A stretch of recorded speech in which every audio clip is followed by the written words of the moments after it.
President Jay Byers, a proud Iowan, dedicated public servant who has led Simpson College in Indianola until his untimely passing on April 17th. Jay spent his life working to make Iowa a better place. From his years as CEO of the Greater Des Moines Partnership, where he championed economic growth across the metro, to his time as president of Simpson College, where he put his students first every single day. He brought energy, vision, and a heart to everything he did. Jay is survived by his loving wife, Katie, and their daughters, and my prayers are with them during this difficult time and the entire Greater Des Moines area and Indianola. Iowa has lost a leader, Simpson College has lost a champion, and many of us has lost a dear friend. May you rest in peace. Our prayers are with you. With that, Mr. Speaker, I yield back. The chair recognizes the member from Delaware, Representative McBride, for 5 minutes. Thank you, Mr. Speaker. The United States Postal Service isn't just a convenience. It's a constitutional promise. For more than 2 centuries, the USPS has connected every corner of this country, delivering prescriptions to seniors, paychecks to workers, and ballots to voters. And they do all of this without taxpayer funding, because it was never built for profit, but for the public good. Today, that promise is under threat. This administration's effort to privatize the Postal Service would mean higher costs, slower service, and the elimination of rural delivery, because corporations won't serve what isn't profitable. It would also mean the loss of strong middle-class jobs for over 640,000 postal workers across the country, including nearly 74,000 U.S. veterans. In Delaware alone, nearly 1,000 of my neighbors would be at risk. This isn't about efficiency. This is dismantling public services so they can prove that government doesn't work, and then hand those services to the highest bidder. We should be strengthening the Postal Service, not selling it off, because some things should serve people, not profits. Mr. Speaker, this week's travel delays and cancellations are frustrating millions, but behind the headlines is a deeper issue. A national shortage of air traffic controllers pushing a vital workforce to the brink. I recently toured the Philadelphia International Airport and met directly with controllers managing the skies above Delaware.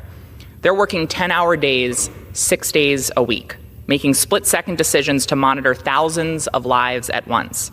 The pressure is relentless, and the margin for mistakes is zero.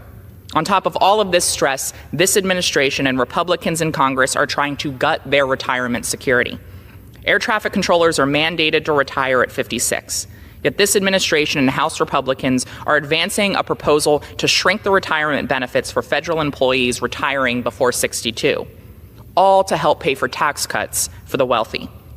We cannot expect to solve for shortages by breaking our promises to air traffic controllers after a lifetime of work. The problems we're hearing about at Newark could be a nationwide problem if the majority in Congress continues to disrespect and deplete this vital workforce. Mr. Speaker, I rise to celebrate an extraordinary achievement by students from the Charter School of Wilmington, who were just named national winners of Samsung's Solve for Tomorrow STEM competition. These brilliant students, who I met with last week, tackled Delaware's physician shortage with an innovative solution: an AI-powered smart bandage that monitors wound healing in real time. Their project, called Aquagel, rose to the top from thousands of entries nationwide, earning their school a $100,000 prize package and a national title. This isn't just a win for Delaware. It's a powerful reminder of what young people can achieve when we invest in education, in STEM, and in their belief that they can solve big problems in their communities. And while I am a proud graduate of Cab Calloway, I couldn't help but come to the well of the House to congratulate the Charter School of Wilmington. You've made Delaware proud, and you've inspired us all. I yield back. The chair recognizes the gentleman from Nebraska, Mr. Bacon, for 5 minutes. Thank you, Mr. Speaker. I rise today to recognize my great friends and 2 wonderful civic leaders of Omaha, Bruce and Pam Friedlander, during Jewish Heritage Month for their lifelong commitment to service, generosity, and helping others in our community. Bruce and Pam grew up in Omaha, attending Omaha Central High School, but they didn't meet until they both attended the University of Nebraska, Lincoln. They were married in July of 1971, and each proudly say that the other is the best decision they've ever made. Bruce tells people he started working at his grandfather's store, Lewis's Market, at the age of 2, and jokes that he failed retirement 5 times. In addition to running a successful business, Bruce's grandfather, Lewis, who was from Russia, was an avid baseball fan and would frequently take Bruce and the other grandchildren to baseball games. Bruce said his grandfather would tear up during the national anthem at every game because he was free. Bruce says he's not trying to be his grandfather, but credits him as being the best mentor he ever had. After learning a strong work ethic from his grandfather and his father, Bruce bought Food for Less at 84th and Harrison and attempted his first retirement in 1993. He then worked for Baker's, following the owner's motto, find a way to say yes to your customers, something I have heard Bruce say many times. He then became director of operations for Cubbies, Incorporated in 2005 and retired in 2015 once again. Pam is an accomplished educator who devoted 32 years to Omaha Public Schools. She's passionate about going to the synagogue, reading the Torah. She believes people should listen to each other and be there for each other and listen to God every day. Great advice for everyone. Their pride is their 2 children, Andy and Jimmy. And I know both of them. They are wonderful. And their 4 grandchildren. Bruce credits Pam with their smarts. Enhancing the quality of life for others is their family's mission. Bruce has continued his service as a member of the Jewish Federation, which oversees the Jewish Community Center, also known as the JCC, and the Rose Blumkin Jewish Home. He served as president from 2017 to 2018. Approximately 1,500 people visit the JCC every day, and a significant number are not Jewish. Bruce credits this to the theme of the Jewish Federation, which says everyone is welcome. The Friedlanders apply this to their work every day. And as the JCC gets ready to celebrate 100 years, Bruce is helping to lead a 100 Days of Giving campaign to expand the Rose Blumkin Jewish Home and serve more people. And he tells everyone that the home is our safety net. The Friedlanders have volunteered at Bethel Synagogue. In addition, Bruce helped to revamp the Omaha Community Playhouse, serving as the president of the board.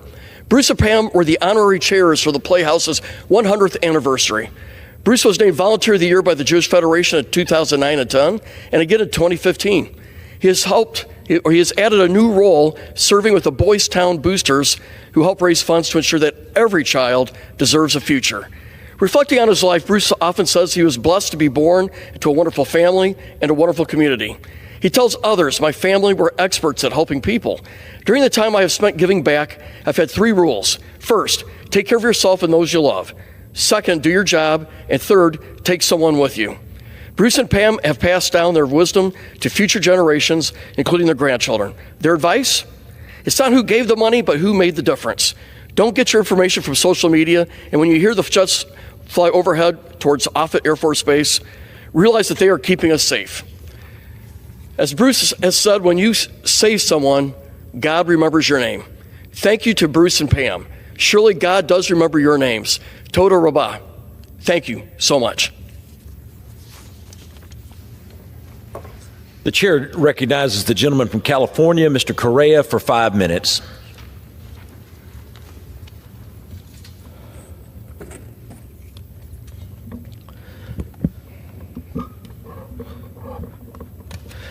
Mr. Speaker, I rise today to honor the career and service of Makiko Shidai, a Japanese foreign service worker who worked to strengthen the relationship between the United States and Japan. On May 20th, Makiko will be presented with Japan's Order of the Sacred Treasure with gold and silver ray for 35 years of supporting the U.S.-Japanese relation. Throughout her career, Makiko served more than 90,000 Japanese nationals in the Los Angeles area. And she played a large role in the consulate's emergency response to the 1994 Northridge earthquake and again during the attacks of 9/11 on our country. My good friend and neighbor Makiko, thank you for being a role model and showing us all what the power of relationships between countries can do. Congratulations on a well-deserved honor. Thank you, Mr. Speaker.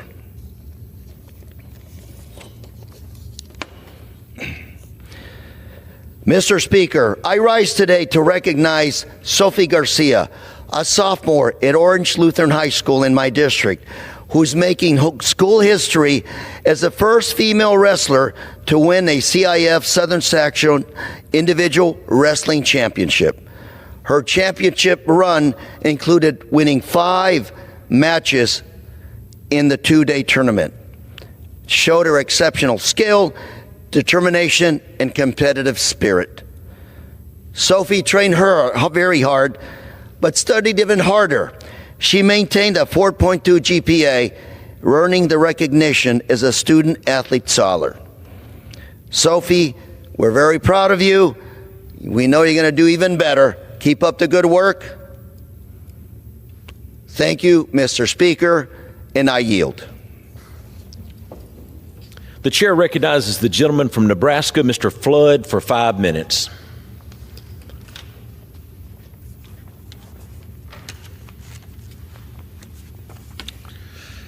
Mr. Speaker, today I rise to honor and celebrate the recent recognition of one of Nebraska's preeminent banks and a pillar of the community it serves, First National Bank Omaha, better known as FNBO. FNBO has long led Nebraska's banking sector, especially in their efforts to expand access to affordable housing across our state. By engaging with local communities, listening to stakeholder feedback, and leveraging the Federal Home Loan Bank of Topeka's affordable housing program, FNBO has become a driving force in promoting home ownership across Nebraska. Their dedication was recently recognized when FNBO was named Federal Home Loan Bank of Topeka's overall Housing Champion of the Year. Along with the honor, they received a $5,000 reward, which is going to the Nebraska Housing Developers Association. All of Nebraska is proud of the work FNBO is doing in housing. I look forward to seeing what they can do next to strengthen our communities through more affordable housing. Thank you.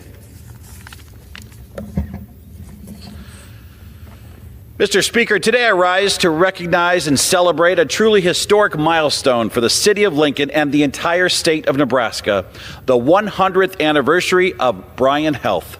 First opening its doors in 1925, Bryan Health has grown from a hospital in Lincoln into one of Nebraska's most innovative, trusted, and patient-oriented healthcare networks. Over the past century, Bryan Health has expanded its reach and its services to meet the needs of communities in Kearney, Crete, Grand Island, Merritt County, and well beyond. Bryan Health's commitment to compassionate care and medical excellence continues to draw patients from across our state. Their enduring mission puts patients, families, and their communities first, and it has earned them the respect and gratitude of generations of Nebraskans. Congratulations once again to all of Bryan Health's staff and medical professionals for their 100 years of remarkable service and leadership in healthcare.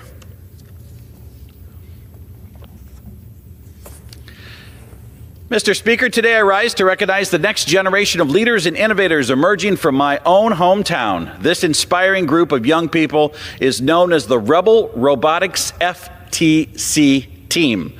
Rebel Robotics is a first tech challenge team hailing proudly from Norfolk, Nebraska. Founded in 2019, the team gives students the opportunity to engage directly with cutting-edge technologies and robotics shaping our future.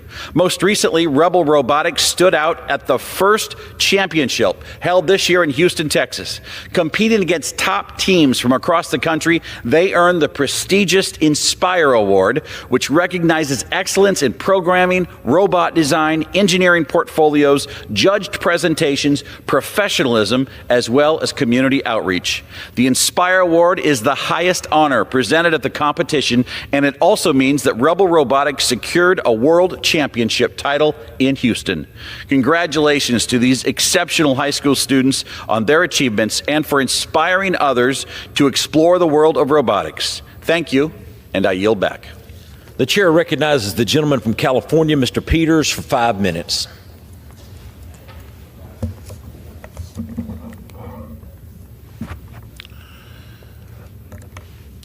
Thank you, Mr. Speaker. I rise today to recognize Dr. Margaret Leinen, who is stepping down as Director of Scripps Institution of Oceanography and Vice Chancellor for Marine Science at the University of California, San Diego. The Scripps Institution of Oceanography works to study and find solutions to our most pressing environmental challenges, such as the relationship among our oceans, climate change, and human health. Under Dr. Leinen's leadership, Scripps grew its degree programs and student enrollment, doubled its sponsored research and philanthropic funding, and furthered UC San Diego's reputation as one of the prestigious research institutions on the world stage. Dr. Leinen has shaped our ocean and climate research. She oversaw the commissioning of state-of-the-art research vessels, the opening of multiple new facilities, and she fostered Scripps' relationship with San Diego's developing blue economy industry. Dr. Leinen has also served as the U.S. Department of State Science Envoy for the Oceans to Latin America and the Pacific, and as Assistant Director for Geosciences at the National Science Foundation. I've enjoyed working with her and learning from her at the UN Climate Change Conferences, or COP. Her work has left an extraordinary mark in oceanography. I want to thank Dr. Margaret Leinen for her service. I want to wish her the best, along with all of San Diego, in her retirement. Mr. Speaker, I rise today to recognize a constituent of mine, Dr. Alessandro Sette, for being awarded the Order of Merit from the Italian Republic and being granted the status of Knight, or Cavaliere d'Italia, for his exceptional work in immunology. He was previously elected Fellow of the American Association for the Advancement of Science and the American Academy of Microbiology. Dr. Sette is a professor at the La Jolla Institute for Immunology in the Centers for Autoimmunity and Inflammation and Infectious Disease and Vaccine Research. He has dedicated his career to understanding our body's immune system and developing interventions against cancer, autoimmunity, allergies, and infectious diseases. His laboratory works to understand scientific structures called epitopes that the immune system recognizes in diseases, and he uses this knowledge to improve our immune responses. Dr. Sette's research led to the creation of the Immune Epitope Database, which is a vital source of experimental data on antibody and T-cell responses. Sette's research revealed how T-cells can fight pathogens like tuberculosis, dengue, SARS-CoV-2, pertussis, and the virus that causes Mpox. Dr. Sette and the La Jolla Institute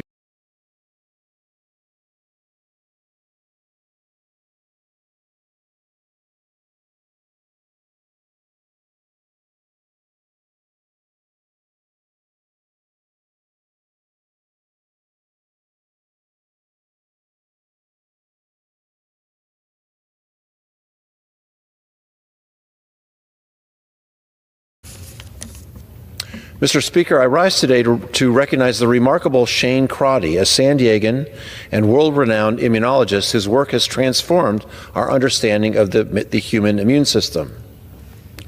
Dr. Crotty's groundbreaking research into the body's response to virus was not only vital to the global fight against COVID-19, but also to the advancement of vaccines and treatments for a wide range of infectious diseases. In recognition of Dr. Crotty's enduring contributions to research on the immune system, he was recently elected to the American Academy of Arts and Sciences. This honor is a testimony to the value of his scientific contributions and to the curiosity, integrity, and commitment to public service that define his work. At a time when public trust in science is more important than ever, Dr. Crotty stands as a beacon.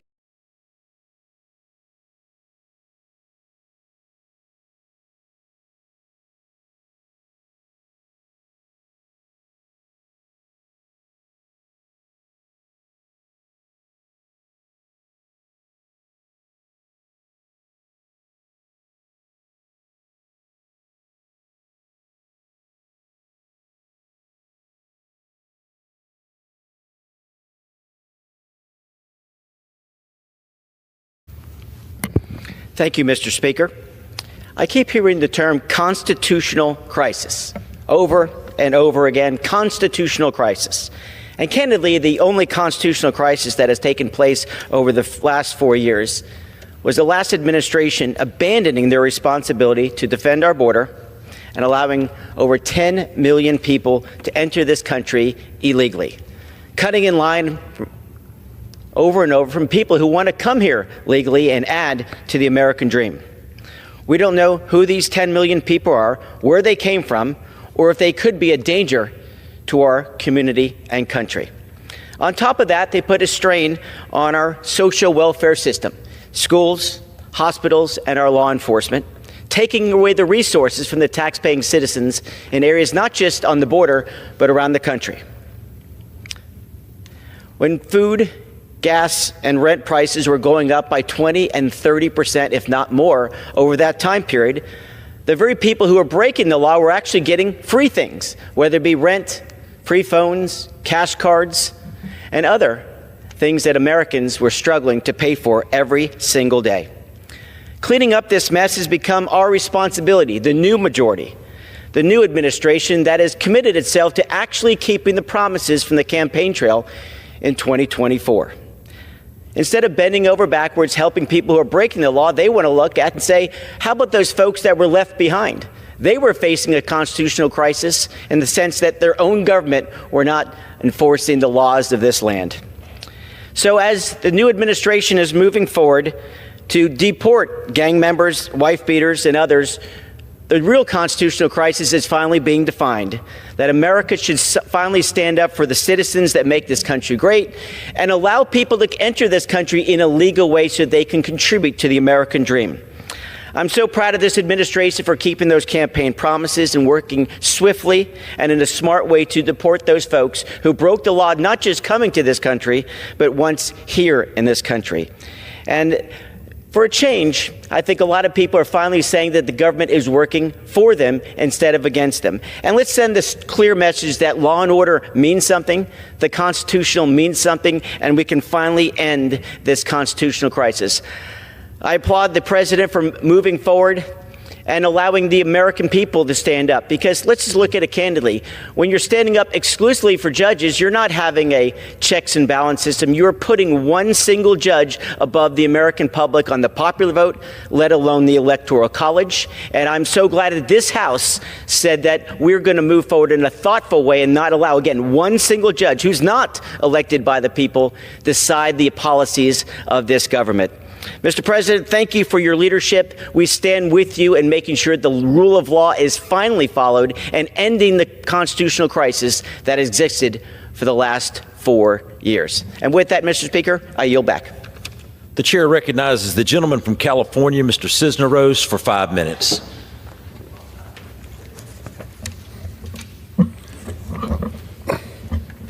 Thank you, Mr. Speaker.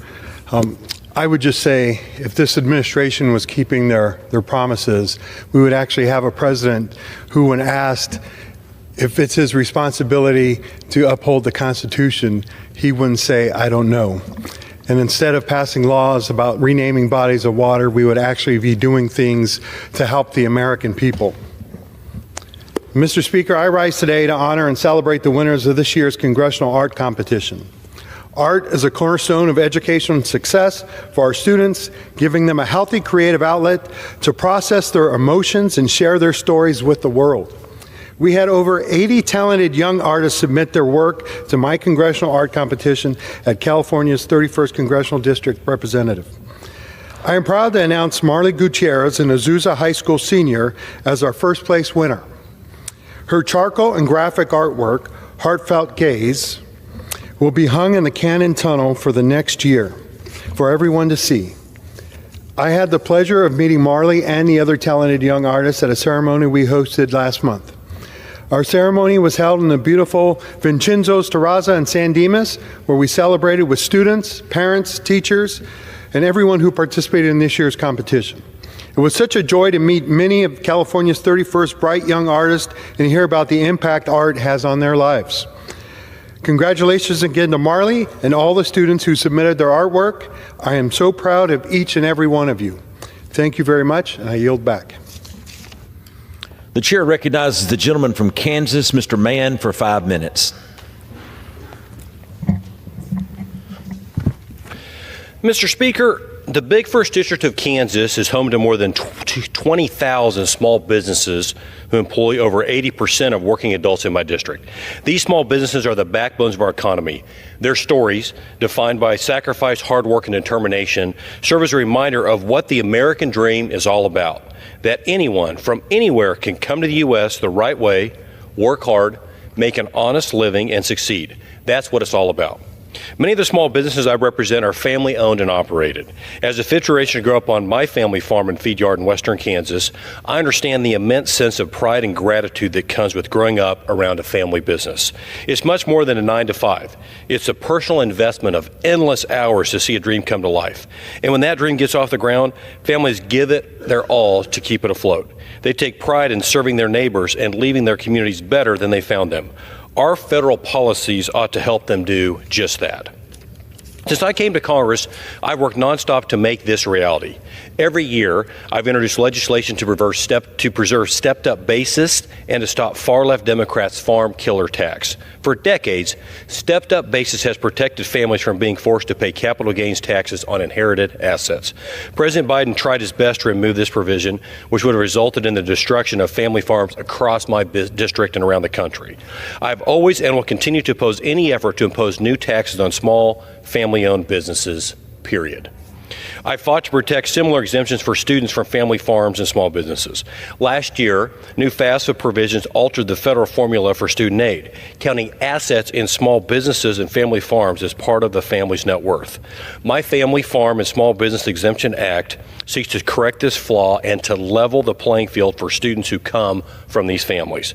When these students are applying for higher education financial aid, assets tied up in a small business should not count against them.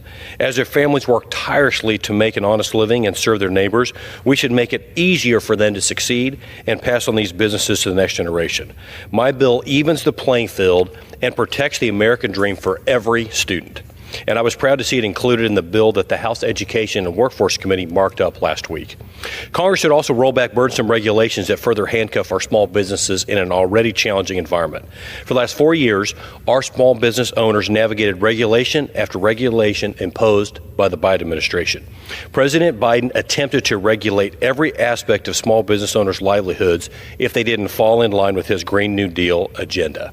Small business owners, already struggling with sky-high inflation, begged Washington, D.C. for less regulation and more freedom to just make a living. The Republican majority has spent the last 4 months rolling back these regulations.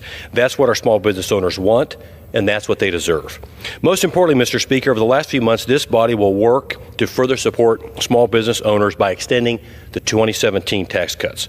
These historic tax cuts by President Trump during his first term ushered in an economic boom that benefited America's small businesses and the communities they serve. We have a duty to bring back the growing economy and to ensure the family businesses that are the backbone of our country can thrive again. If we fail to extend the Trump tax cuts, small businesses will see their tax rates nearly double, harming local economies and Main Street. This financial burden would limit a small business' ability to grow and force some to reduce the size of their staffs or even close their doors entirely. Americans can't afford to leave these men and women out to dry. During this National Small Business Week, we thank the hardworking men and women who make up more than 33 million small businesses across our great nation, employ nearly 62 million Americans, and equipping them to feed their families, put a roof over their heads, and clothes on their backs. I look forward to working with my colleagues in this body to see America's small business community thrive once again. If our small businesses fail, America fails, and the world cannot afford that. I recognize that over these next few weeks, we will have very difficult conversations on the best way to extend these cuts and enact President Trump's agenda, but they're conversations worth having. Mr. Speaker, America is counting on us. Thank you, and I yield back. The chair recognizes the gentleman from New Jersey, Mr. Menendez, for 5 minutes.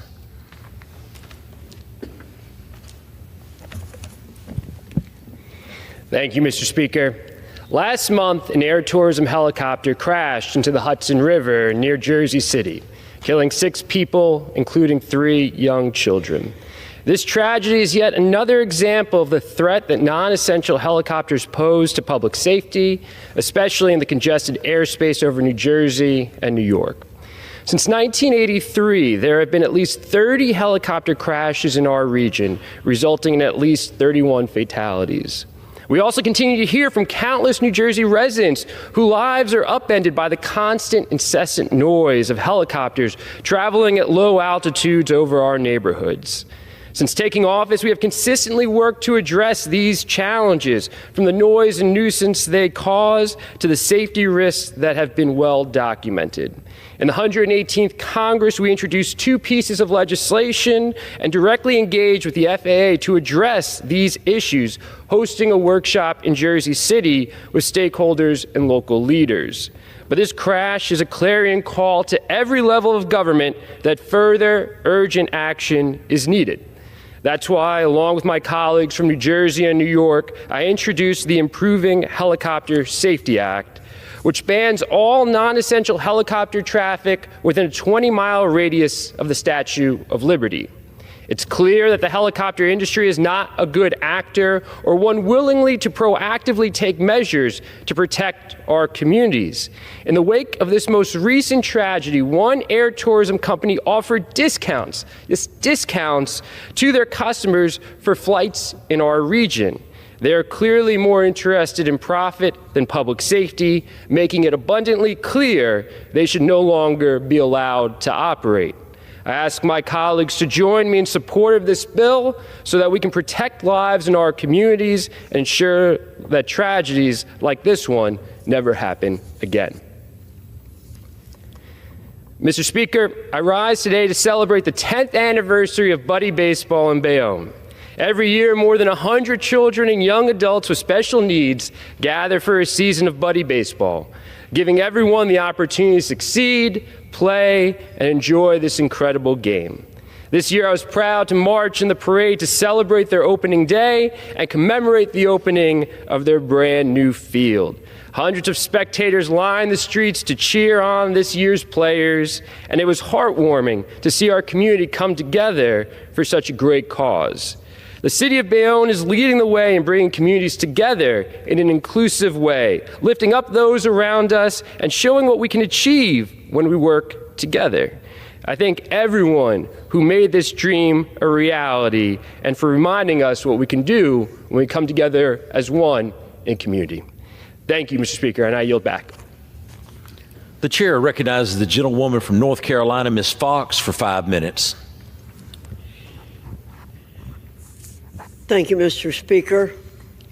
Mr. Speaker, I rise to recognize Israel's Independence Day and 77th birthday. The United States and Israel have a binding, ironclad partnership that continues to grow stronger as the months and years go on.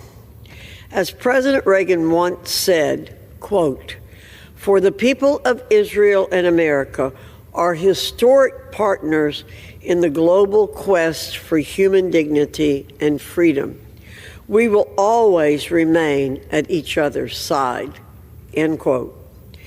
Our values are one and the same, and our joint commitment to advancing freedom and human dignity will never cease. To the state of Israel and the Jewish people, I say this: we will always stand firmly alongside you. You can count on us today, tomorrow, and always. I yield back. The chair recognizes the gentleman from Pennsylvania, Mr. Muser, for 5 minutes.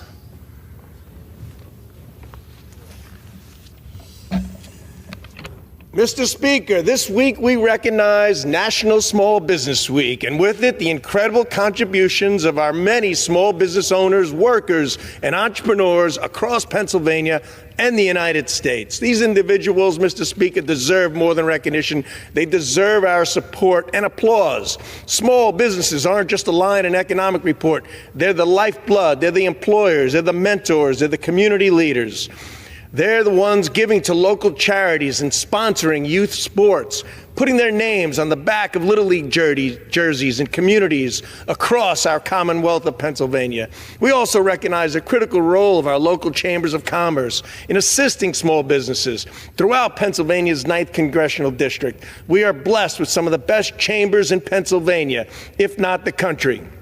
Throughout my district and Pennsylvania, from Schuylkill County to Wyoming County to Susquehanna to the Susquehanna Valley to Lebanon, from Luzerne to Lycoming, these chambers are working every day to support job creators and bring small businesses together. They serve as a bridge between the private sector and government, and they help ensure that entrepreneurs have a voice. Their efforts deserve our thanks. As someone who worked in small business, I understand the challenges entrepreneurs face. And while I was fortunate to help grow a small business into a larger business, I never lost that small business mindset. That mentality, grounded in what we call the WIT principle, whatever it takes, is built on hard work, results, teamwork, and customer service. It continues to guide my work here in Congress. That work on behalf of small businesses starts, Mr. Speaker, with regulatory relief. Small businesses don't have compliance departments or teams of lawyers. Every hour spent on paperwork is an hour not spent on growing their business. That's why House Republicans and the Trump administration have taken important steps to roll back burdensome regulations that never should have applied to small employers in the first place. We fought to eliminate the Biden administration's imposed beneficial ownership program rule, which would have forced small businesses to submit sensitive ownership information to FinCEN, adding compliance burdens and creating legal risk with little benefit. We pushed back against the CFPB's 1071 rule, which mandated that lenders collect and report demographic and financial data on small business loan applications, raising costs and potentially limiting access to capital. And to ensure we're hearing directly from those affected, the Small Business Administration has also now launched recently a red tape hotline, giving small business owners and manufacturers a direct channel to report excessive or unworkable federal regulations so we can act on them. As a matter of fact, their phone number at the SBA is 1-800-827-5722 is their hotline. Beyond regulatory relief, we're advancing smart legislation to support growth and innovation. I introduced the Investing in All of America Act, which expands access to capital for small manufacturers and startups in economically underserved and rural areas by raising the leverage cap on small business investment companies. My 7A Loan Oversight Act improves transparency and accountability in the SBA's most widely used lending program by requiring annual reports on loan agent activity. This bill ensures Congress has the data needed to provide proper oversight, protect taxpayer dollars, and keep the program strong for small businesses that rely on it. And the Regulatory Review Improvement Act, which I also introduced, ensures that federal agencies take into account the real-world impact of their rules on small businesses. It requires agencies to regularly review existing regulations already on the books and evaluate whether they should remain in place based upon their effect on small businesses.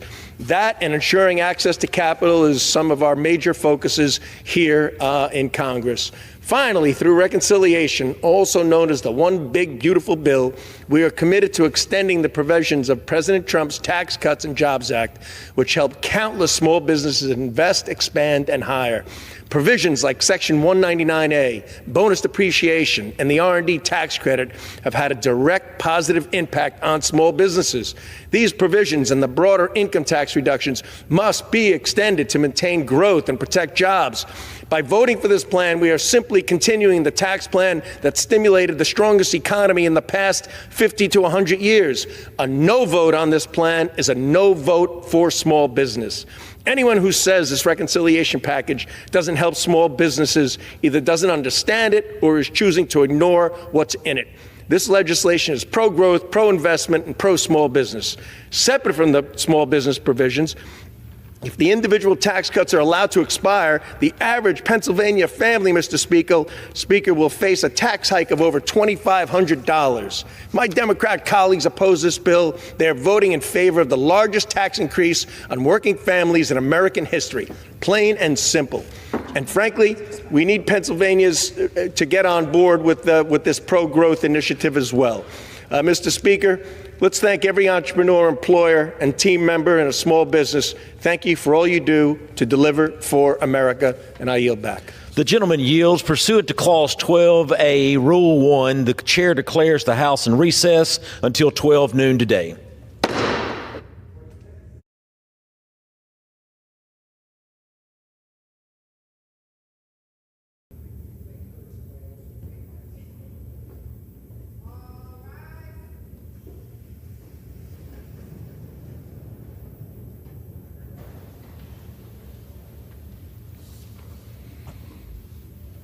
The House will be in order. The prayer will be offered by Chaplain Kibben. Would you pray with me? We take this moment, O Lord, to bless you. With all that we are and with everything that is in us, we praise your holy name. As the heavens are high above the earth, so great is your steadfast love for those who honor you. Like a parent who has compassion for his children, have compassion on us as we seek to live according to your will and do the work you have called us to do. As our Creator, show us your grace in the fleeting moments we are given to serve you. In our mortality, there are those in this house who are battling diseases like cancer that take over their bodies and threaten to shorten their lives. We pray your healing hand over these, your servants, who continue to labor faithfully under the burden of this infirmity. In our fallibility, there are those who have made grave mistakes in their conduct, in their judgment, and in their life choices. We pray your mercy in the rebuilding of their lives and the restoration of their right living. Let us each claim anew today the promise that you are merciful and gracious, slow to anger and abounding in steadfast love. In this certainty we stand, and in your name we pray. Amen.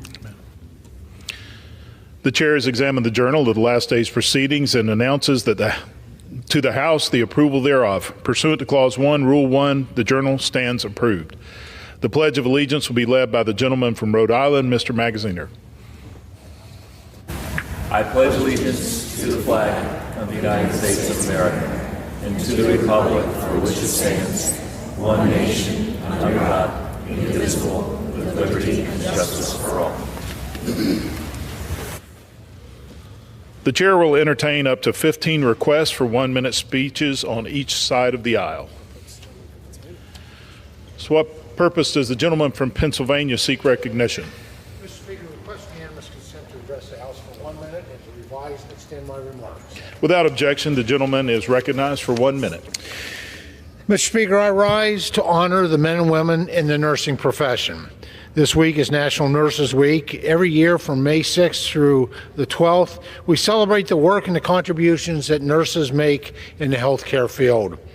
National Nurses Week ends on Florence Nightingale's birthday, the founder of modern-day nursing. Prior to serving in Congress, I spent nearly 3 decades in the healthcare profession. There I worked closely with nurses and saw firsthand the care, and the compassion that they showed their patients. Nursing is a science and an art reserved for those who are the most caring, giving, and passionate about helping others. Nurses provide their patients and families with comfort, compassion, guidance, and care. Mr. Speaker, we should always thank our nurses for the hard work and dedication.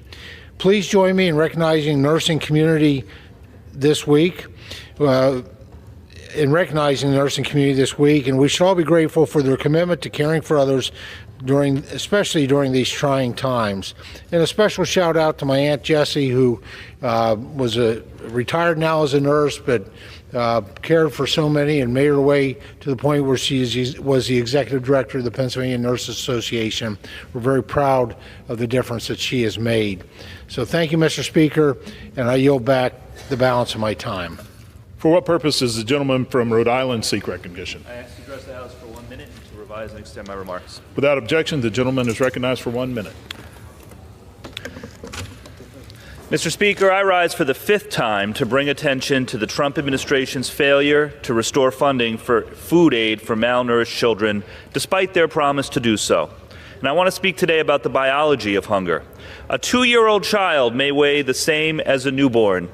Their bodies stop growing, their immune systems shut down, they lose the ability to walk, and sometimes the ability even to cry. That is what severe malnutrition looks like, and it is the leading cause of death for children under 5. But there is treatment.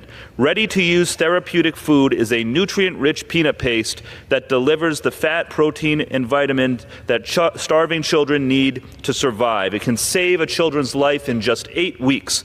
The Adesia factory in Rhode Island has helped save 25 million lives with this food, but that work is now in jeopardy because the administration hasn't followed through on its own promises to continue funding the program. We must restore funding for emergency food aid now. Lives are at stake, and I will keep speaking on this floor until that funding is restored. I yield back. For what purpose does the gentleman from California seek recognition? Address the House 1 minute and rise to extend my remark. Without objection, the gentleman is recognized for 1 minute. Thank you, Mr. Speaker. It's Small Business Week, and we're getting back to the basics. Less red tape, lower taxes, and policies actually help people who run a business and hire workers. Small businesses are the building block of our economy. They do not need more interference from Washington or their home state. They need us to be out of the way of what they need to do to provide the things people actually want. That's why we're working to stop the largest tax hike in American history and make the 2017 Tax Cuts and Jobs Act provisions permanent. These lower rates help business owners grow and reinvest in their own workers. Under President Trump, we saw how lower taxes and fewer regulations actually sparked real growth. We're building on that by passing bills that support small businesses and American manufacturing in America. When Main Street is strong, our country is strong. We're going to keep doing what works and stop what doesn't, what actually hurts. That's how we get this economy moving in the right direction and actually being dedicated to the needs of the American people and the economy that drives it. I yield back. For what purpose does the gentleman from California seek recognition? I ask unanimous consent to address the House for 1 minute and to revise my remarks. Without objection, the gentleman is recognized for 1 minute. Thank you, Mr. Speaker. In 2005, the 988 National Suicide Prevention Lifeline was launched to provide 24/7 access to counseling and referrals for Americans in crisis. In recognition of these challenges, the challenges these Americans face, the 988 Lifeline provides specialty services targeted at LGBTQ youth who are at a higher risk of suicide than the population at large. According to a 2024 survey by the Trevor Project, 12% of LGBTQ youth attempted suicide in the past year. 12% of American youth in this category. Now, the Trump administration is reportedly considering eliminating these specialized support services, which would cut off the life-saving resources they provide. Young people, young Americans in crisis should be able to speak to a professional counselor when they are in crisis who understands their experiences and is trained to communicate with people facing similar struggles. This is a cruel idea. For the health and safety of all young Americans, the President must immediately reverse course on this ill-advised, cruel, and dangerous plan. Thank you, Mr. Speaker, and I yield back. For what purpose does the gentleman from South Carolina seek recognition? Mr. Speaker, I ask unanimous consent to address the House for 1 minute and advise to extend my remarks. Without objection, the gentleman is recognized for 1 minute. Thank you, Mr. Speaker. Friends of Freedom are grateful the House overwhelmingly yesterday passed a bipartisan bicameral mobilizing and enhancing Georgia's options for building accountability, resilience, and independence, the Megabarri Act. This bill counters the Evashvili regime to drag Georgia toward Iranian terrorists, the Chinese Communist Party, and war criminal Putin. The passage of the Megabarri Act was a mandate vote of nearly 90%. Demonstrates American support for legitimate President Salome Zurabishvili, the Georgian people, and the rejection of the tyrannical mafia cabal, which is selling out Georgia to dictators. The Georgian dream insults President Trump. The only way forward is for fair elections and release of all political prisoners. In conclusion, God bless our troops as the global war on terrorism continues.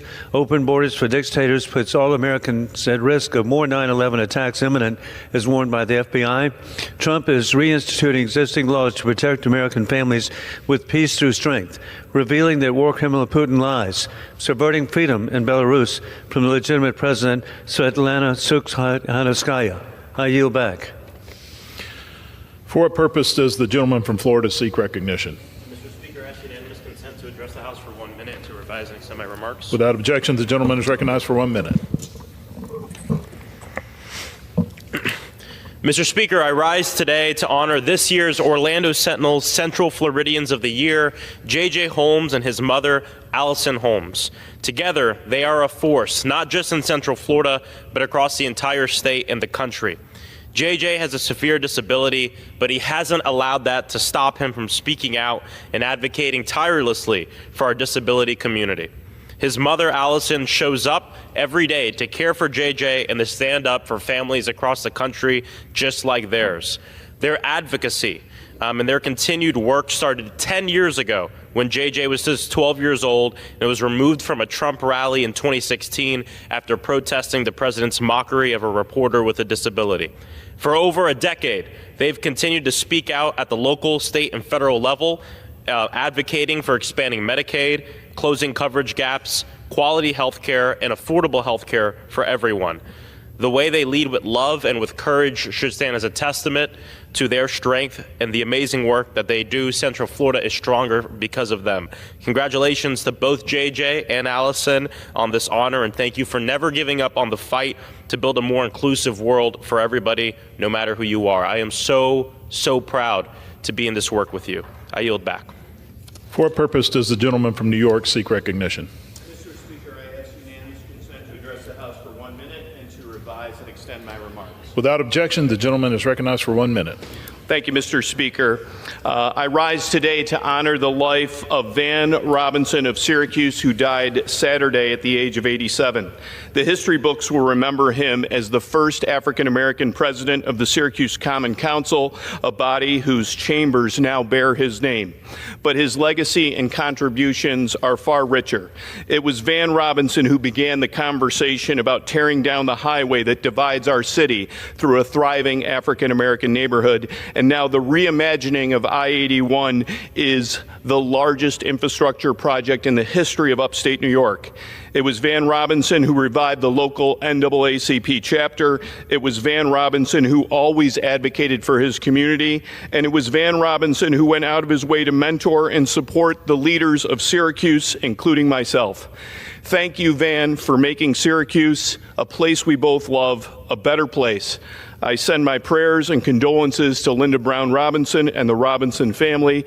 God bless you, Counselor, and rest in power. I yield back. For what purpose does the gentlewoman from Arizona seek recognition? Mr. Speaker, I ask for unanimous consent to address the House and revise and extend my remarks. Without objection, the gentlewoman is recognized for 1 minute.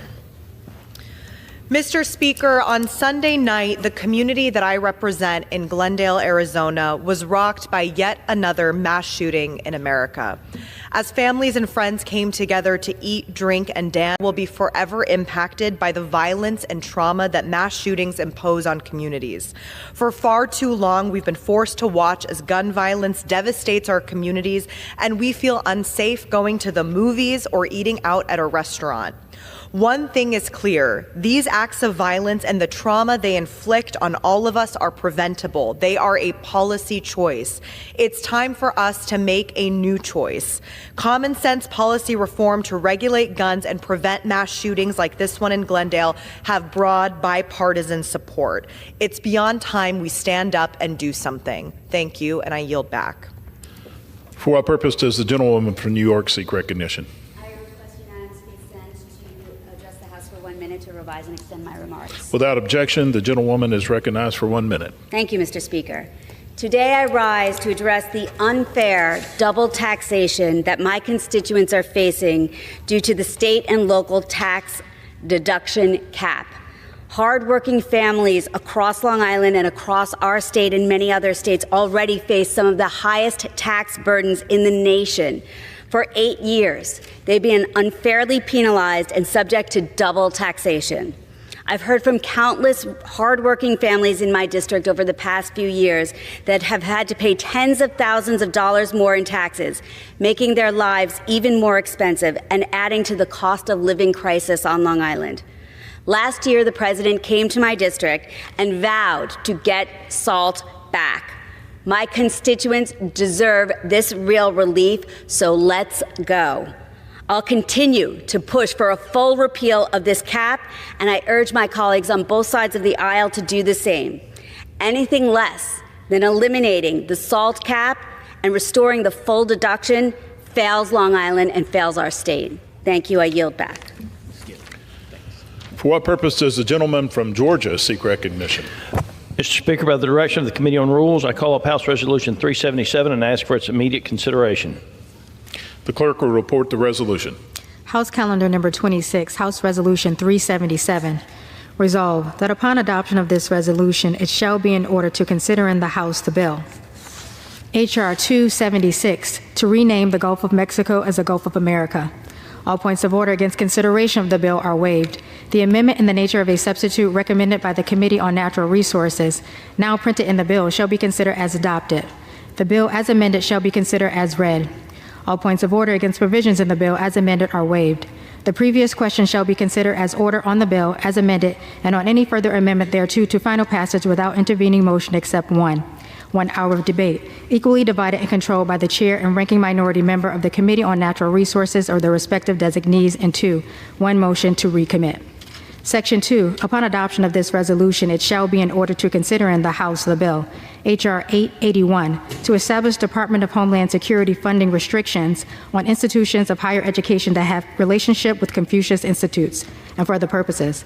All points of order against consideration of the bill are waived. In lieu of the amendment in the nature of a substitute recommended by the Committee on Homeland Security, now printed in the bill, an amendment in the nature of a substitute consisting of the text of Rules Committee Print 119-2 shall be considered as adopted. The bill as amended shall be considered as read. All points of order against provisions in the bill as amended are waived. The previous question shall be considered as order on the bill as amended and on any further amendment thereto to final passage without intervening motion except one. 1 hour of debate, equally divided and controlled by the chair and ranking minority member of the Committee on Homeland Security or their respective designees, and 2, 1 motion to recommit. The gentleman from Georgia is recognized for 1 hour. Mr. Speaker, for purposes of debate only, I yield the customary 30 minutes to the gentlelady from Pennsylvania, Ms. Scanlon, pending which I yield myself such time as I may consume. During consideration of this resolution, all time yielded is for the purposes of debate only. Mr. Speaker, I ask unanimous consent that all members have 5 legislative days to revise and extend their remarks. Without objection. Mr. Speaker, last night the Rules Committee met and reported a rule, House Resolution 377, providing for consideration of 2 measures. H.R. 276, the Gulf of America Act, under a closed rule. The rule provides 1 hour of debate equally divided and controlled by the chair and ranking member of the Committee on Natural Resources or their respective designees, and provides 1 motion to recommit. Additionally, the rule provides for consideration of H.R. 881, the DHS restrictions on the Confucius Institute and Chinese Entities of Concern Act, to be considered under a closed rule. The rule provides 1 hour of debate equally divided and controlled by the chair and ranking member of the Committee on Homeland Security or their respective designees, and provides 1 motion to recommit. Mr. Speaker, we're here to debate a rule on 2 pieces of legislation, beginning with H.R. 276, the Gulf of America Act. Mr. Speaker, H.R. 276 is straightforward. It permanently renames the Gulf of Mexico as the Gulf of America and directs federal agencies to update their documents and maps to incorporate the new name. President Trump directed the name change a few months ago, Mr. Speaker, and there have been no issues during that time. We're simply using our Article 1 authority to reflect the Gulf's importance to our country. Moving on, Mr. Speaker, the rule also provides for the consideration of H.R. 881, the DHS restrictions on Confucius Institutes and Chinese Entities of Concern Act.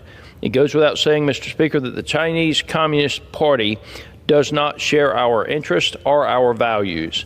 Confucius Institutes were originally established in America in 2004 and marketed as a way to promote Chinese language and culture, support local Chinese teaching internationally, and facilitate cultural exchanges. However, it has become clear that this was not the real goal, Mr. Speaker. The true intent was a sophisticated and global influence campaign allowing the CCP to conduct espionage in our country and steal our intellectual property and trade secrets. While there are less than 5 Confucius Institutes still currently active in the United States, the Government Accountability Office has reported that 43 of 74 schools it surveyed still maintain a relationship with the entity that supported their Confucius Institute. Further, the Department of Education has shown that over $3 billion has been collected by U.S. universities from entities connected to the People's Republic of China and the Chinese Communist Party. This bill, which has been worked on and will pass in a bipartisan manner, I believe, simply bans eligibility for DHS funding from an institution with a relationship to a Confucius Institute, Thousand Talents Program, or Chinese entity of concern until such a relationship is terminated. Mr. Speaker, I look forward to consideration of these pieces of legislation and urge passage of this rule. I reserve the balance of my time. The gentleman from Georgia reserves. The gentlewoman from Pennsylvania is recognized. Thank you, Mr. Speaker. As much as it pains me to say this, we're here on the House floor today because the House Republican majority has chosen to prioritize debate and passage of a bill to rename the Gulf of Mexico as the Gulf of America. That's not what my constituents think is the most important thing Congress should tackle this week or this year. And I bet it's not what your constituents think either. It's easy to mock this legislation because it's so inane and embarrassing, and we have. But its very existence and the fact that House Republicans have chosen to waste time and taxpayer dollars to bring it up for a vote is worth considering. So let's talk about the real Gulf of America, the Gulf in America, the Gulf between the ambitions and priorities of this White House, aided and abetted by the House majority, and the needs of the American people. The Gulf that makes Republicans think that it's more important to give tax cuts to billionaires than to make sure that America's children and veterans and seniors have food and housing and medical services, and that we protect the air we breathe, the water we drink, and the food we eat. The Gulf that causes the Speaker to bring ridiculous legislation to the floor to flatter the President and appease his base, rather than meet the needs of the American people. Americans want a Congress and a White House that solves problems rather than creates them. Americans aren't asking to rename the Gulf of Mexico. In fact, public polling, including on Fox, says that nearly 70% of Americans oppose that executive order and this legislation to rename the Gulf of Mexico. Like many Americans, I follow the news each day with trepidation. Many folks tell me that the chaos and missteps of this administration are too painful or upsetting to follow, and they've tuned it out, because the only guarantee we have is that every day the president or his administration will have done something dumber or more dangerous than the day before. Each day brings its own self-inflicted crisis with this White House, and millions of Americans are exhausted by it. They're pleading with their elected officials to act, to do something, anything, to bring normalcy back to this country, to bring decency back to this country. There was a time when American public life was guided by a genuine sense of duty and a converse fear of shame, but today neither appear to hold much sway. Instead, we have a White House filled with charlatans, made-for-TV personalities, con men, snake oil salesmen, grifters, billionaires, and criminals, all using the power of the federal government to enrich themselves at the expense of the American people and to punish their political opponents. Last week was President Trump's 100th day in office, a customary benchmark by which we measure the successes and failures of a new president's term. I think it's safe to say that Trump's first 100 days have been a disaster. His tariff policies are likely to cause a recession. Millions of people have seen their retirement savings evaporate. Families don't know if they're going to be afford basic goods, much less Christmas dolls. Businesses, big and small, are paralyzed by uncertainty and reducing their spending, and many small businesses may not survive. To add insult to injury, when faced with these facts, what does the president say? Deal with it. Those are the president's own words. The tariffs will be painful, but it's a price that must be paid. But paid by whom? It won't be Trump or the billionaires in his cabinet or at his golf clubs. No, it's going to be real people, people who work for a living, who will have to pay the price for his ill-conceived trade war. It's not going to be guys like Bessent or Lutnick who have multi-million-dollar mansions and fly on private planes. They'll be just fine. However, for working parents, according to Trump, maybe the kids will have $2 instead of 30, and I don't know who has $30. And maybe the moms who live in my district who will have to pay more for the stroller they use to transport their kids to daycare and doctors and the grocery store. So much for the guy who said he was going to bring down prices on day one. And it's worth noting that just yesterday in our rules markup, our Republican colleagues voted once again to keep the Trump tariffs in place. Over a month ago, they rigged the rules of the House to prevent Congress from voting to end the Trump tariffs. They literally voted to stop time, to say that for the purposes of protecting the Trump tariffs, there's only one day between now and the end of September. That will prevent anyone from being able to force a vote on whether to end Trump's tariffs. So they're dragging down our economy and American families with it. And that's just the terrible Trump tariffs. In these first 100 days, the administration has cut services at Social Security, fired medical staff at VA hospitals, and withheld aid to food banks, children's health programs, and community violence prevention efforts. They've waged a political war against universities and scientific research, and illegally frozen over $400 billion in congressionally appropriated funds, including billions of dollars to FEMA, to everyone from local firefighters to states that have been affected by natural disasters. This White House has issued hundreds of controversial executive orders, many of which courts have deemed illegal or unconstitutional.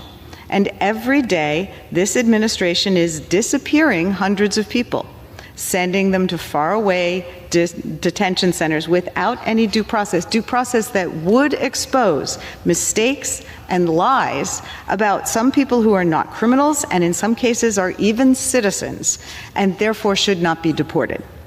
The damage that's being caused right now by this administration to our communities, to our international standing, to our national security and national fabric will take years to unwind.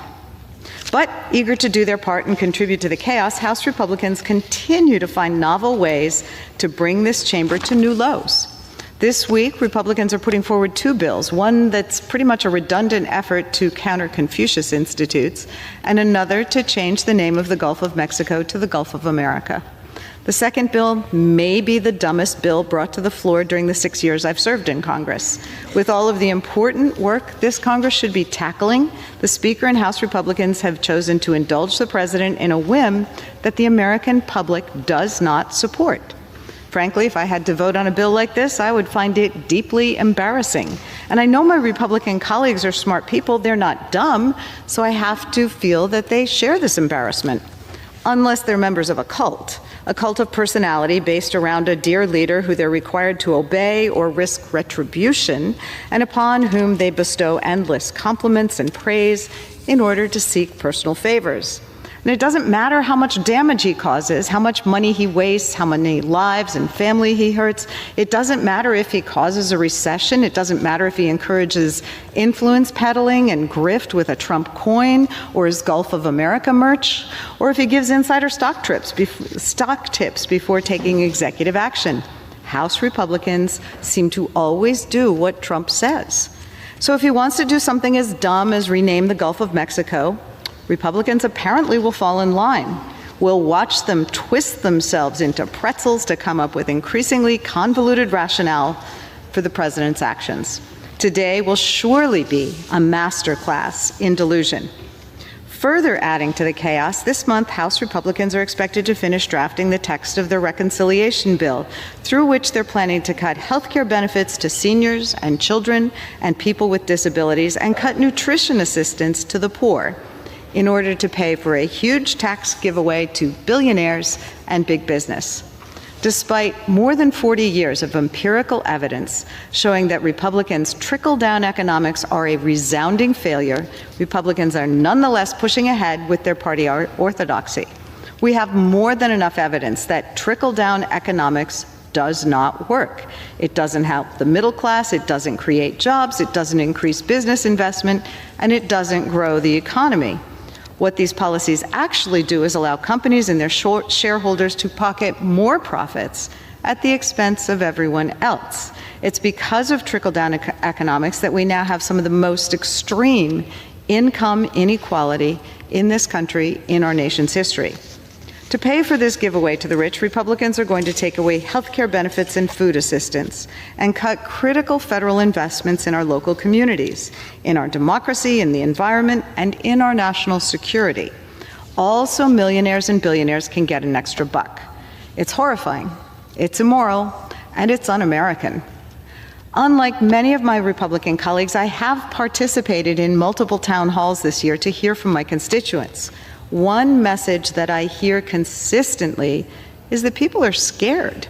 These are good, honest, hard-working Americans who in one way or another have been forced to rely on Medicaid or Medicare or SNAP or WIC or Head Start or Social Security or LIHEAP in order to make ends meet for their families. And they're rightfully scared that Republicans are planning to gut those programs. We'll surely hear all kinds of mental gymnastics from our colleagues about how millionaires really need that extra tax cut, or how cutting Medicaid won't really lead to a loss of coverage or service.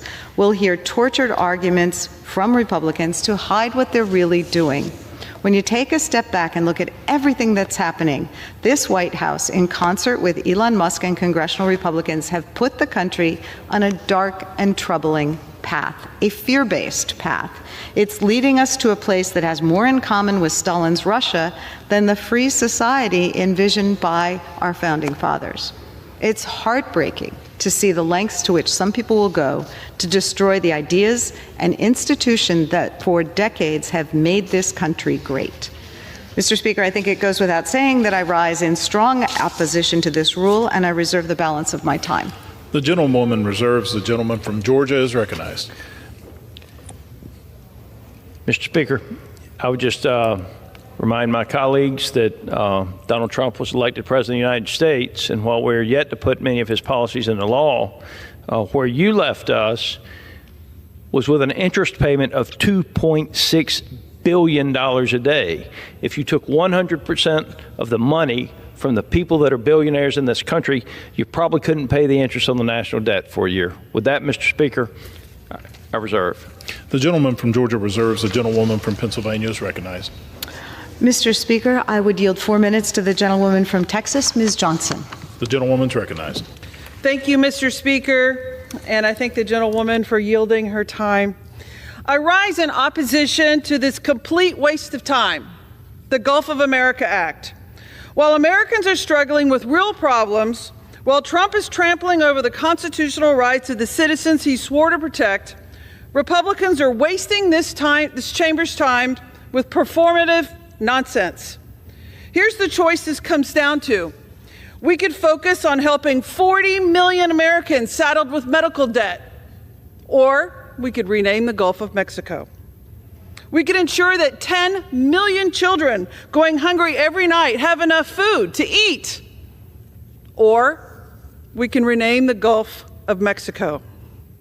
We could address our nation's highest maternal mortality rate, where women are dying in this country every day while giving birth, or we can rename the Gulf of Mexico. We can address our nation's lack of affordable housing, where families are struggling to find safe shelter, or we can rename the Gulf of Mexico. We can make sure our veterans who are waiting for weeks for appointments at VA clinics get the desperate care they need after making such extreme sacrifices in the honor of service to our country. Or we can rename the Gulf of Mexico.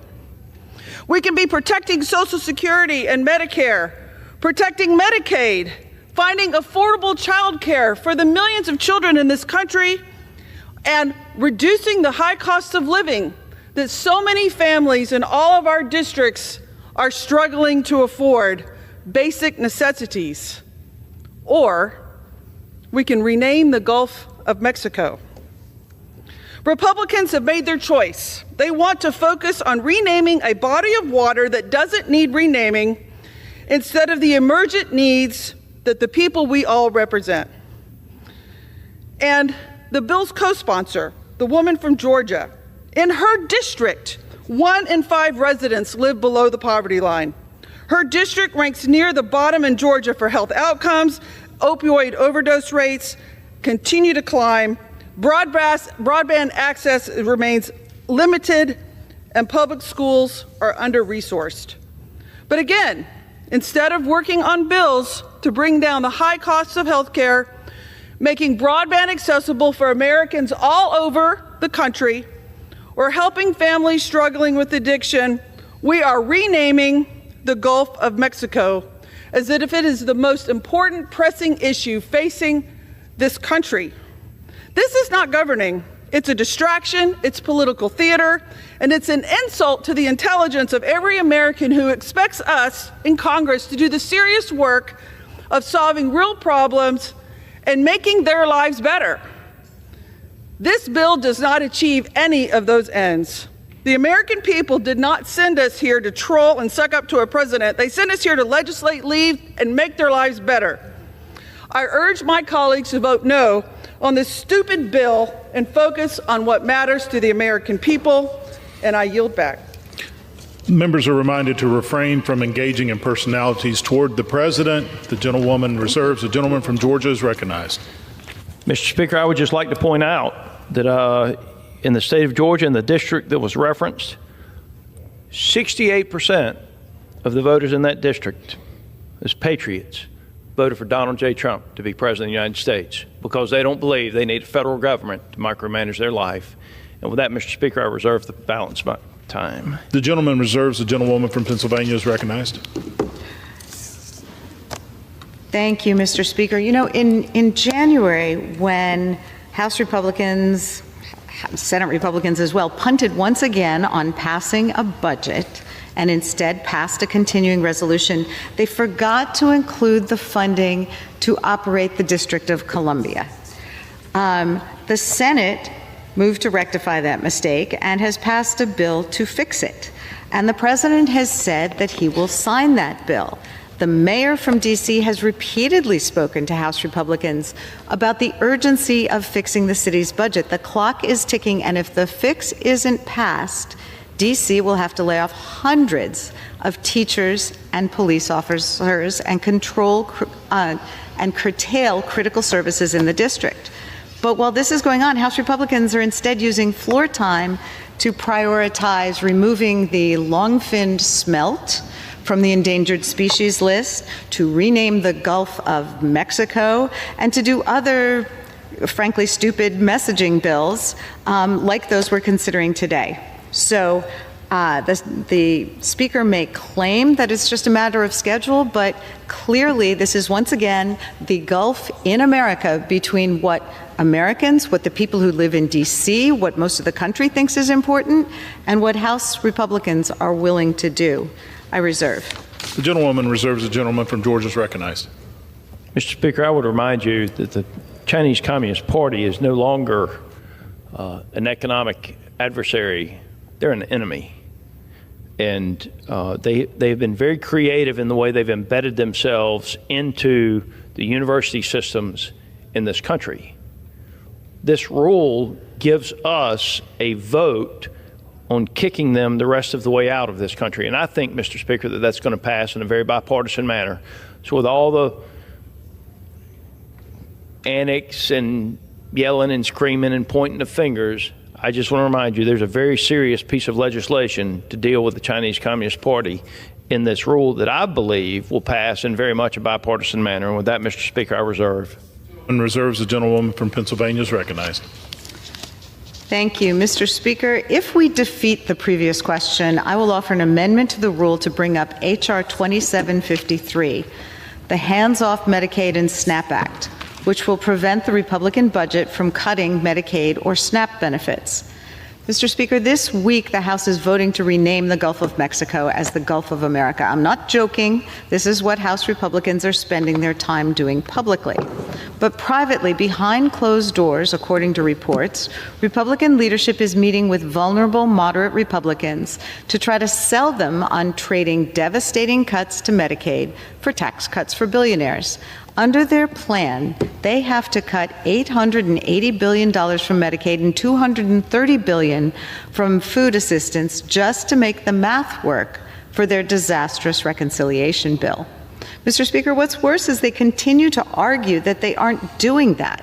But the math doesn't lie. They can't reach the levels of billionaire tax cuts they want without gutting vital programs like Medicaid and SNAP, programs that the most vulnerable in our country rely upon.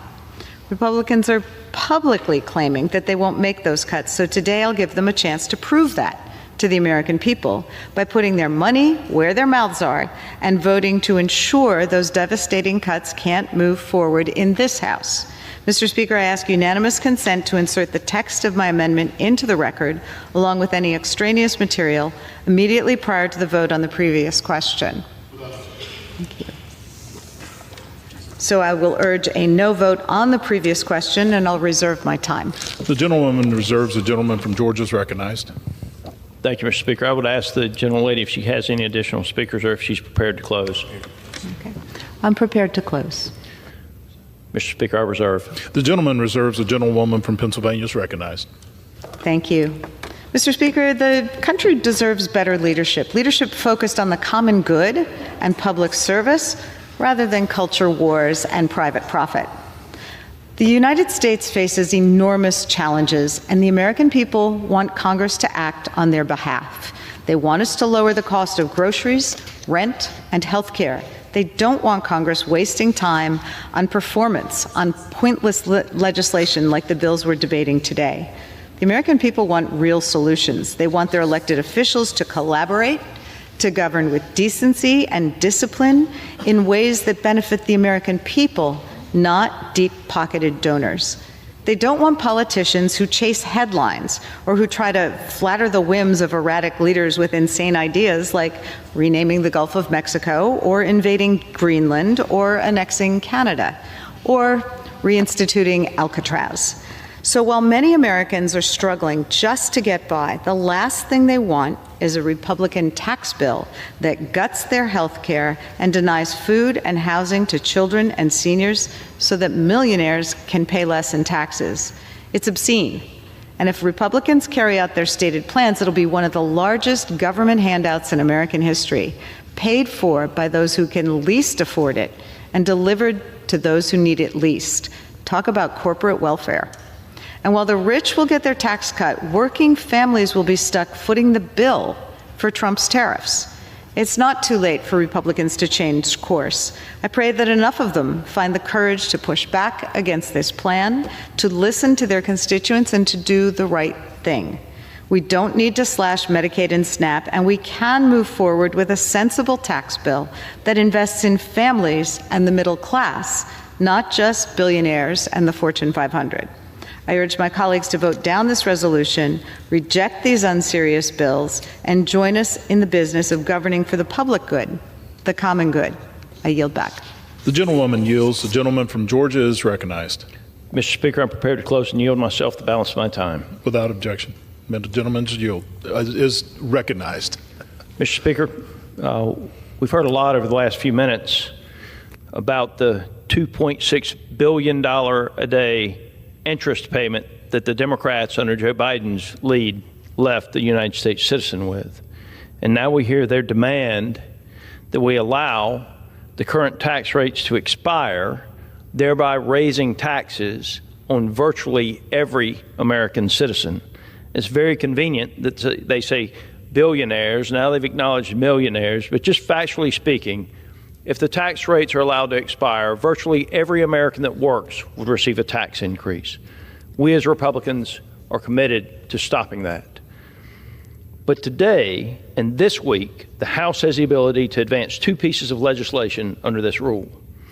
H.R. 276, the Gulf of America Act, which simply reflects the Gulf's importance to our country, the United States of America. And H.R. 881, the DHS Restrictions on Confucius Institutes and Chinese Entities of Concerns Act, which puts our national security first and bans eligibility for DHS funding from an institution with a relationship to a Confucius Institute, Thousand Talents Program, or Chinese entities of concern until such relationship is terminated. Mr. Speaker, the Chinese Communist Party is our enemy. That is a decision that they have made. I urge my colleagues to join me in voting yes on the previous question and yes on the rule. Mr. Speaker, I yield back the balance of my time and move the previous question on the resolution. The question is on ordering the previous question on the resolution. Those in favor say aye. Aye. Those opposed, no. In the opinion of the chair, the ayes have it. I would request a recorded vote. The yeas and nays. The yeas and nays are requested. Those favoring a vote by yeas and nays will rise. A sufficient number having risen, the yeas and nays are ordered. Pursuant to Clause 8 of Rule 20, further proceedings on this question will be postponed. Pursuant to Clause 12A of Rule 1, the Chair declares the House in recess, subject to the call of the Chair.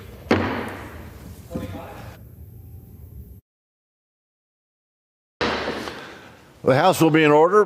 Proceedings will resume on questions previously postponed. Votes will be taken in the following order. Ordering the previous question on House Resolution 377 and adoption of the House Resolution 377 if ordered. The first electronic vote will be conducted as a 15-minute vote. Pursuant to Clause 9 of Rule 20, remaining electronic votes will be conducted as 5-minute votes. Pursuant to Clause 8 of Rule 20, the unfinished business is the vote on ordering the previous question on House Resolution 377, on which the yeas and nays are ordered. The clerk will report the title of the resolution. House Calendar Number 26, House Resolution 377, Resolution providing for consideration of the bill, H.R. 276, to rename the Gulf of Mexico of the Gulf of America, and providing for consideration of the bill, H.R. 881, to establish Department of Homeland Security funding restrictions on institutions of higher education that have a relationship with Confucius Institutes and for other purposes. The question is on ordering the previous question. Members will record their votes by electronic device. This will be a 15-minute vote.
On this vote, the yeas are 190.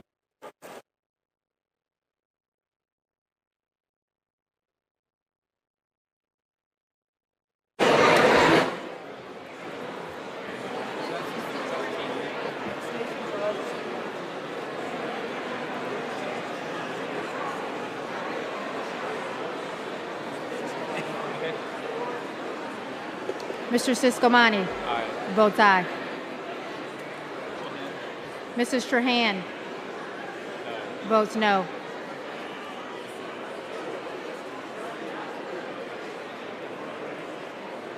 Mr. Lauro votes no.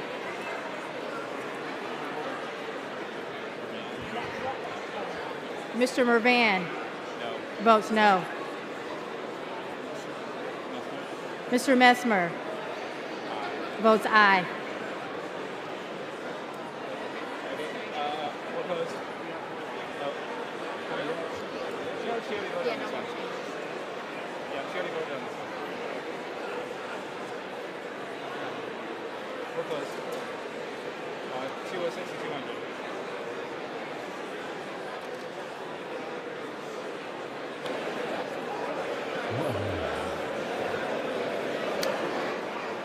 On this vote, the yeas are 206 and the nays are 200. The previous question is ordered. The question is on adoption of the resolution. Those in favor say aye. Those opposed say no. In the opinion of the chair, the ayes have it. Is requested. Does the gentlelady request a recorded vote? Yes, we've requested a recorded vote. Is requested. Those favoring a recorded vote will rise. A sufficient number having risen, a recorded vote is ordered. Members will record their votes by electronic device. This is a 5-minute vote.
On this vote, the yeas are 213, the nays are 209.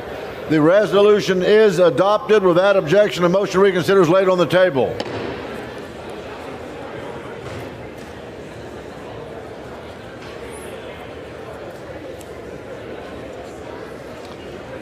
The chair lays before the House the following enrolled joint resolution. House Joint Resolution 42, Joint Resolution providing for congressional disapproval under Chapter 8 of Title 5 United States Code of the rules submitted by the Department of Energy relating to Energy Conservation Program for appliance standards, certification requirements, labeling requirements, and enforcement provisions for certain consumer products and commercial equipment.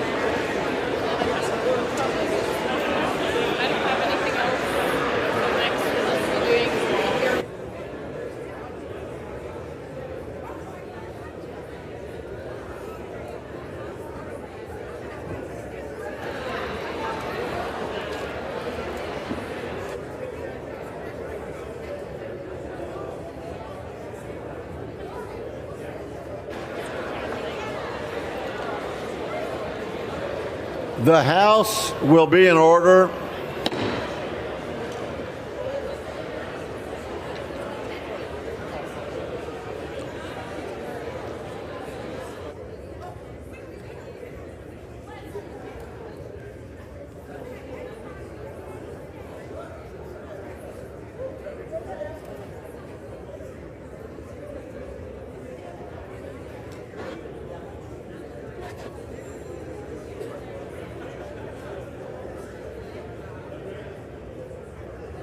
Hey, Mike, what's going on? Doing well, my friend. How are you?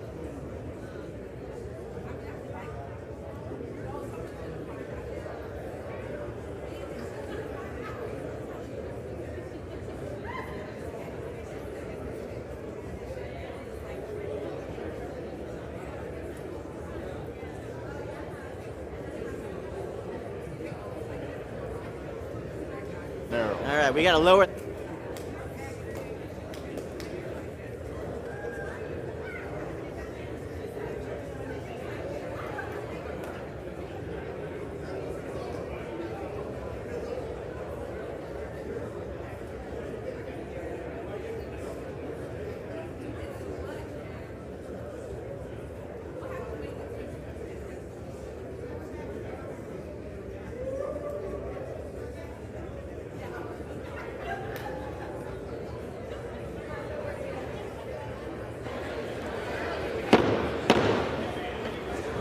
The House will be in order.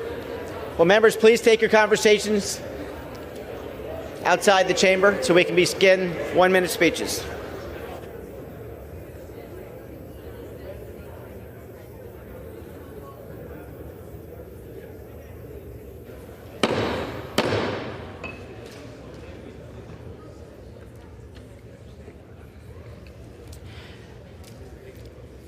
We have a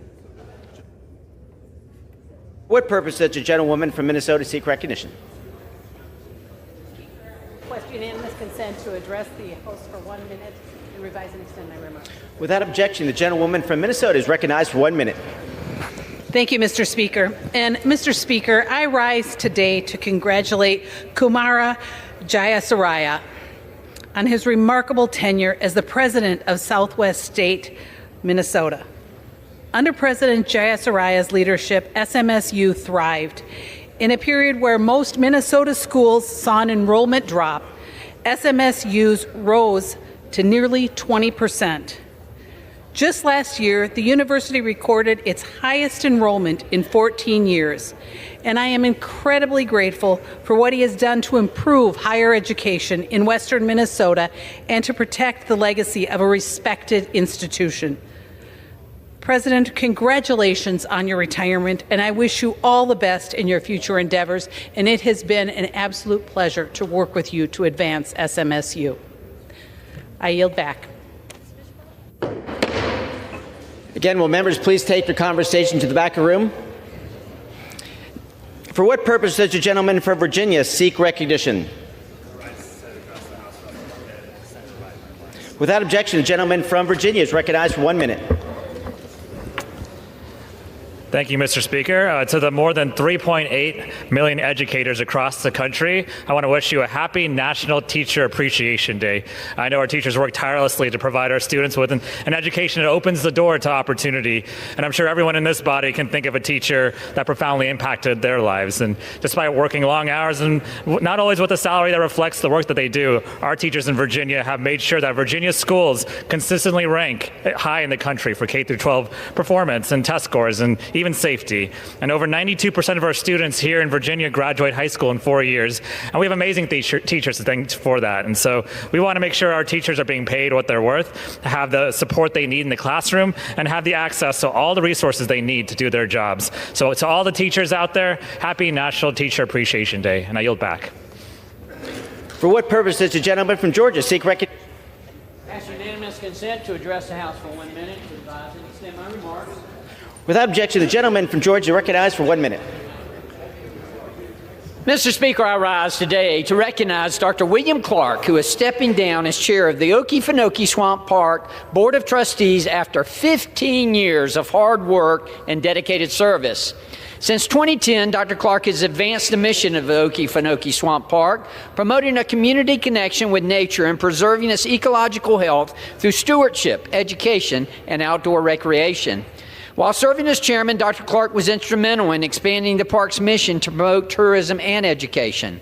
Under his leadership, the park strengthened partnerships with organizations such as the University of Georgia, focusing on conservation efforts to maintain the swamp's native alligator population. He was instrumental in expanding ecotourism by acquiring the visitor's concession at the Okefenokee National Wildlife Refuge headquarters and the nomination by the U.S. Department of the Interior as the next American World Heritage Site.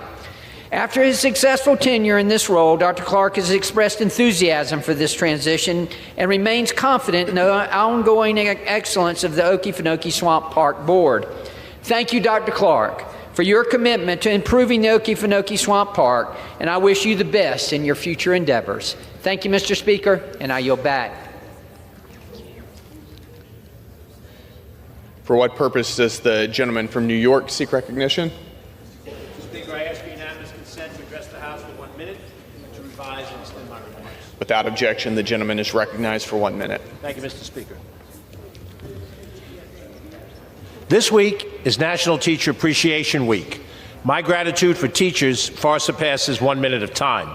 Our nation is a better place because of the work teachers do every day to teach the next generation and arm them with the skills that are needed to succeed. My favorite teacher was Rayella B. Healy, who taught my 8th grade algebra class in Mount Vernon, New York in 1966. She was tough, and she did not give out easy grades, and I did not get a particularly good grade, but she taught me concepts that I remember to this day. Teachers are increasingly asked to do more in addition to teaching. They check in on the well-being and mental health of their students. They make sure that students get enough to eat during school meals and have notebooks and pencils and crayons. They're advocates in front of school boards to prevent cuts to funding and to resources. There is a famous saying, to teach is to touch a life forever. Thank you, teachers, for the lives that you continue to touch and shape. As former students and parents of students, we are forever grateful. Thank you, Mr. Speaker, and I yield back my time. For what purpose does the gentleman from Florida seek recognition? Mr. Speaker, I ask for unanimous consent to address the House for 1 minute and to revise and extend my remarks. Without objection, the gentleman is recognized for 1 minute. Thank you, Mr. Speaker. Today I rise to recognize a valued member of my staff and a true American hero, Mr. Keith Van Buren. Keith's service to the United States Army reflects the very best of sacrifice and devotion to our nation. While deployed in Afghanistan, Keith was severely wounded when his vehicle was struck by an IED in Logar Province, and for his bravery, he was awarded the Purple Heart, the Bronze Star Medal, and the Combat Infantry Badge. After completing his military service, Keith continued his commitment to our country. He served on my predecessor's staff, Congressman Bill Posey, and he still proudly serves now on my staff, assisting veterans and so many people in our community. Keith recently was elected commander of the Space Coast chapter of the Military Order of the Purple Heart. In his role, he will continue the proud tradition of honoring local heroes who have sacrificed in the line of duty. Congratulations, Keith, and I salute Keith Van Buren for his courage, his service, and his unwavering dedication to our state, our nation, and to our district. Thank you, Keith, for your service. And I yield back, Mr. Speaker.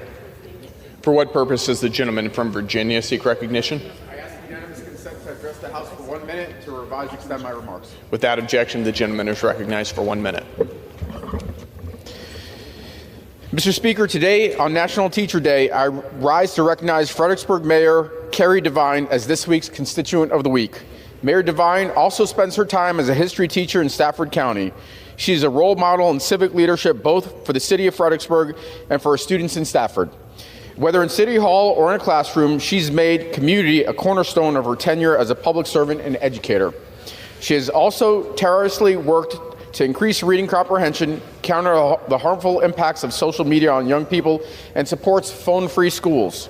Her work reminds us that educators don't just teach, they shape the future. As a dad of 2 kids that have attended Virginia schools, I'm grateful. So today, I thank Mayor Devine and all the teachers across Virginia's 7th Congressional District who go above and beyond to make sure every student feels seen, valued, and empowered. Your work is incredibly important. I yield back. For what purpose does the gentlewoman from North Dakota seek recognition? Mr. Speaker, I ask for unanimous consent to address the House and to revise and extend my remarks. Without objection, the gentlewoman from North Dakota is recognized for 1 minute. Thank you, Mr. Speaker. I rise today to recognize Minot, North Dakota, my husband's hometown, named one of the 2025 Great American Defense Communities. Only 3 cities across the nation received this honor, reflecting the remarkable commitment the people of Minot have shown to the men and women stationed at the Minot Air Force Base. Through events like the Prairie Warrior Auction, efforts by local leaders, and initiatives led by the Minot Area Chamber, this community goes above and beyond to welcome airmen and support their families. Whether it's raising funds to send airmen home for the holidays or educating the nation on nuclear deterrence, Minot leads with pride and purpose. Their motto sums it up best: only the best come north. Again, congratulations to the City of Minot on this well-earned recognition, and thanks to this amazing community for standing behind our military every day. Mr. Speaker, I yield back. For what purpose does the gentleman from North Carolina seek recognition? Mr. Speaker, I ask for unanimous consent to address the House for 1 minute to rise and extend. Without objection, the gentleman from North Carolina is recognized for 1 minute.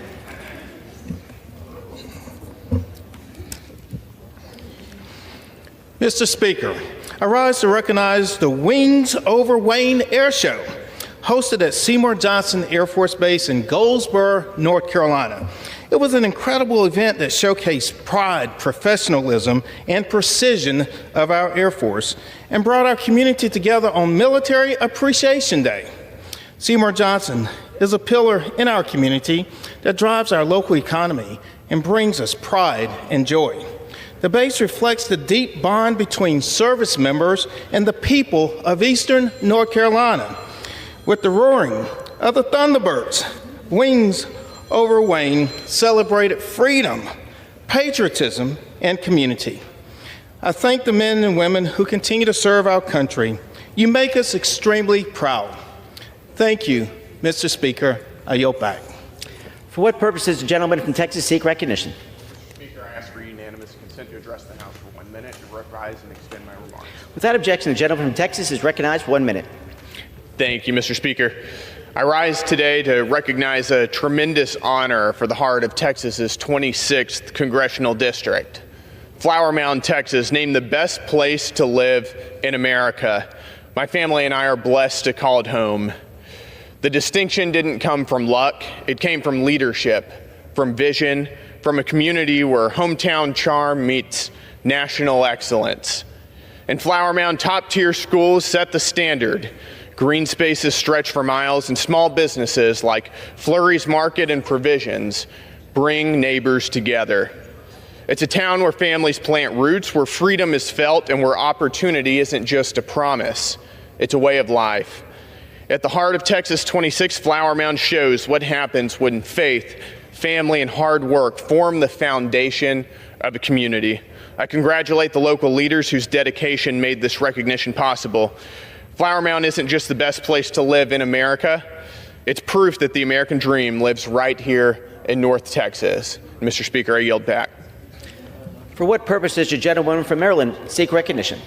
Mr. Speaker, I ask for unanimous consent to address the House and to rise and extend my remarks. Without objection, the gentlewoman from Maryland is recognized for 1 minute.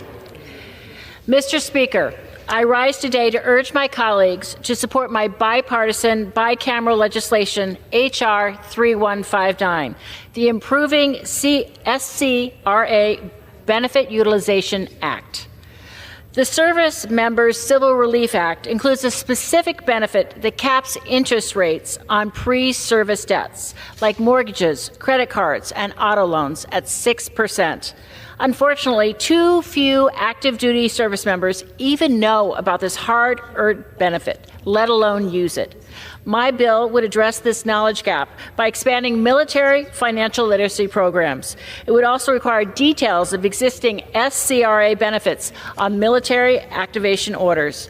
Under H.R. 3159, creditors would be required to automatically apply the 6% cap to all accounts on active service member holds, instead of requiring military members to request the cap account by account as they prepare to enter duty service. My bipartisan legislation identifies common sense opportunities to improve benefit awareness and utility. I urge my colleagues on both sides of the aisle to co-sponsor this bill. Thank you, Mr. Speaker, and I yield back.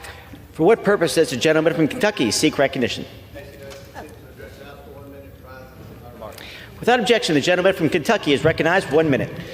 Thank you, Mr. Speaker. Many parts of Kentucky are just now recovering from a devastating flood that we saw a few weeks ago. I want to thank the first responders who were first on the scene, thank our utility crews who worked day and night to restore utilities. I want to let the families who lost everything know that anything my office can do to be of any assistance, don't hesitate to reach out. We've had President Trump sign a declaration for individual assistance. FEMA should be on the ground working with families to try to help identify any type of assistance that the families in need can qualify for. And I want to encourage FEMA to continue to work with the local governments to ensure that the heavy burden of debris removal is reimbursed by the federal government. And that's something that my office will continue to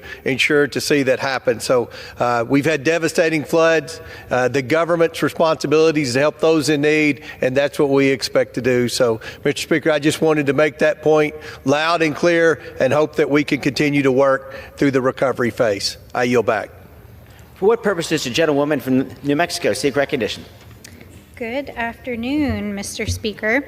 I ask for unanimous consent to address the House and to revise and extend my remarks. The gentlewoman is recognized for 1 minute.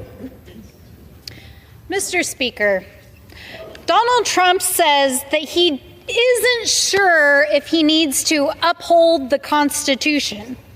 And it's clear to all of us from his attacks on the courts, the rule of law, our democratic institutions, our civil and legal rights, an open and free press, the dismantling of federal agencies, and attacks on our communities, that indeed he does not know what his constitutional duties are. So I have to say, Mr. Speaker, we are a nation of laws, a nation governed by a constitution of the people, by the people, and Donald Trump and his administration are not above the law. We will hold them to account, and that is why we are here every day fighting back, pushing back, and defending our democracy and the rights of the American people. I yield back. For what purpose does the gentlewoman from Michigan seek recognition? Mr. Speaker, I rise to address the House floor for 1 minute and to revise and extend my remarks. Without objection, you're recognized for 1 minute. Thank you, Mr. Speaker. I rise today to recognize the tireless dedication of our public servants. Michigan is seeing the real-time impact of President Trump and Musk's mass firings. I have heard and seen people's fears firsthand at my town halls because civil servants are the quiet force behind the services that hold our communities together. When a farmer in West Michigan loses a season's worth of crops, it's the USDA employee who helps them adjudicate a crop insurance claim, making sure they can recover and keep food on our tables. Public servants are the problem solvers, neighbors, and first responders in times of crisis. They protect our food supply, ensure veterans receive their benefits, and respond when disaster strikes. These are the people who have devoted their careers to making our country better. We must continue to honor and support our public servants, not only during Public Service Recognition Week, but every week. Let us do right by them and the American people they serve. Mr. Speaker, I yield back. For what purpose does the gentleman from Maryland seek recognition? Mr. Speaker, I ask unanimous consent to address the House for 1 minute to revise and extend my remarks. Without objection, the gentleman from Maryland is recognized 1 minute. Thank you very much, Mr. Speaker. Mr. Speaker, a lot of times on this floor and in the press, you hear about how the Republicans somehow are cutting Medicaid or slashing Medicaid.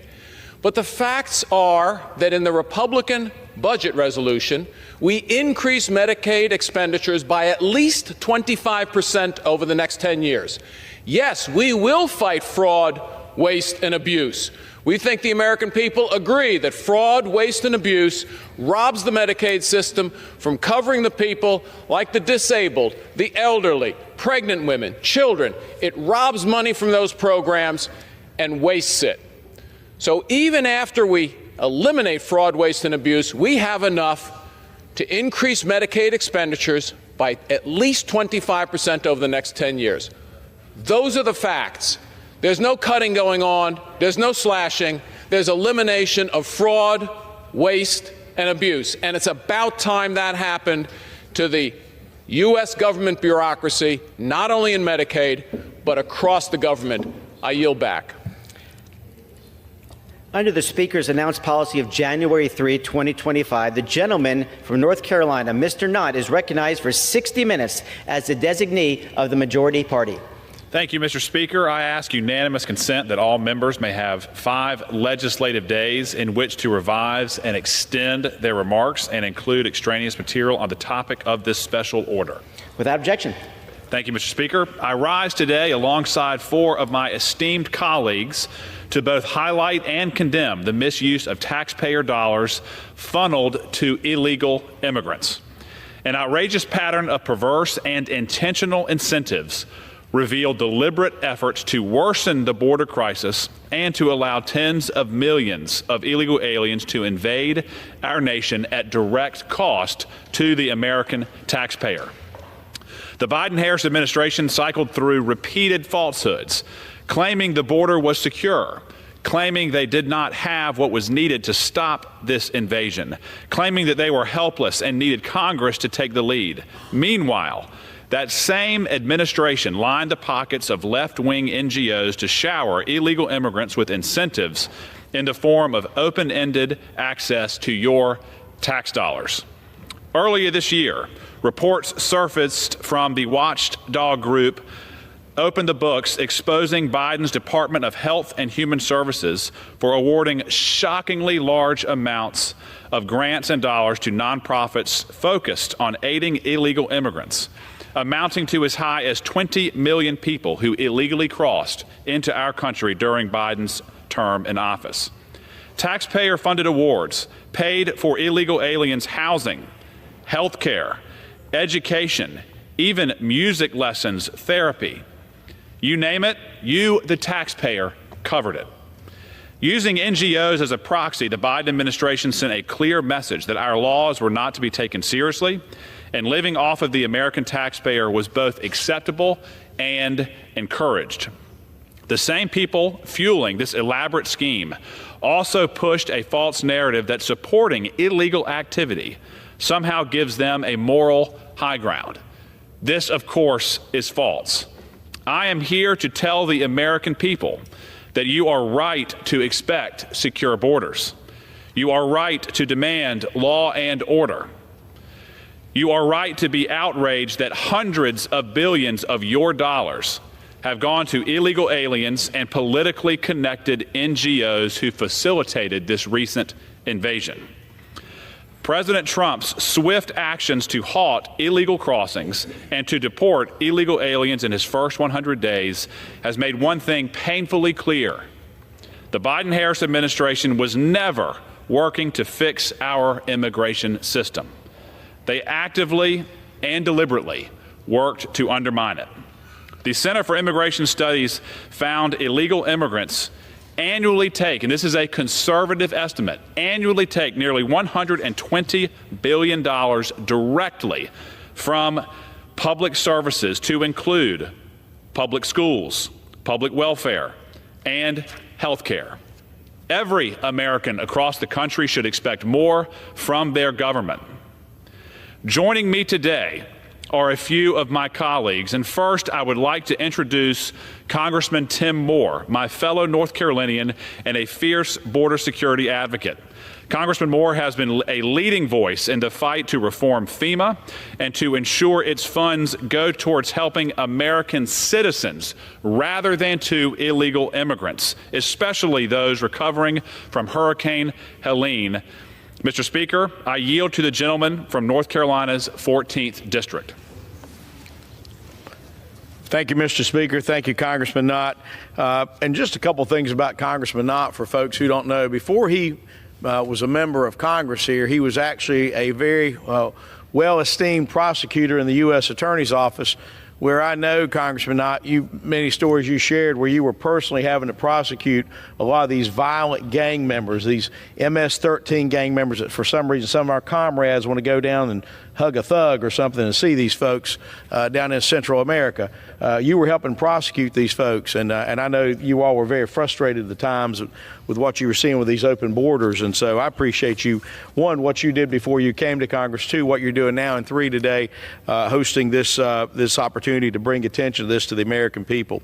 Mr. Speaker, today I rise on behalf of the people of North Carolina, particularly Western North Carolina. I represent hardworking Americans playing by the rules, doing everything they can right, paying their taxes, raising their kids, taking care of their neighbors, whose lives, many of which were impacted substantially by Hurricane Helene that hit last year. It tore through our region, it destroyed roads, it destroyed homes, it took life, it changed so many things. But I will say the good news is the resilience of North Carolinians, and not only at government, not only local government, but volunteers, the faith community.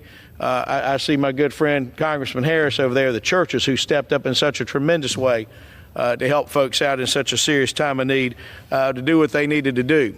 But we also saw where the federal government in a lot of ways failed to do the job.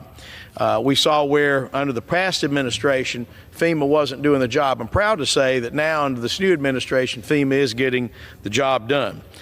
Many folks in here saw pictures that didn't live there of the mass destruction that was in Western North Carolina and the lack of response in so many ways. Just to kind of put some points on that with some numbers, according to the Department of Homeland Security's Inspector General, FEMA could not account for $7.4 million out of a $12.9 million audit sample. Now, those sound like small numbers, but that's an audit sample. But think about that. That's 58% of those funds that were either unsupported or not properly documented. There was an example for where one contractor billed $9 million for labor and could only support or back up, $1.5 million of it. Another was reimbursed twice for the same $40,000 expense, and some grantees couldn't even prove they delivered services. FEMA had approved it all. Then you'd compare things where folks were needing help and they were getting the runaround, getting the delay. And again, I stress to folks, that has changed since January of this year. We're seeing FEMA getting the job done in a lot of ways. And I'll talk about what FEMA did with some of this other money in just a moment. But another example of some mismanagement in the previous administration, remember the so-called American Rescue Plan. Democrats passed a $1.9 trillion bill on a party line vote. Less than 9% of that money, by the way, went to combat COVID. But tucked inside Tucked inside that bill was $110 million to FEMA. We would think that's a great thing, right? Well, here's the problem. It wasn't for disaster recovery. It was to fund something they were calling humanitarian assistance. And what that was to help illegal immigrants at the border. That was just the start. Mr. Speaker, they followed it with another $150 million in March of 2022, then $800 million more in December of that year. FEMA was effectively converted into a border response welfare agency, rebranded as the Shelter and Services Program, paying for migrant housing, transportation, and services in sanctuary cities, while American disaster victims waited months just to hear back about their applications. Absolutely shameful.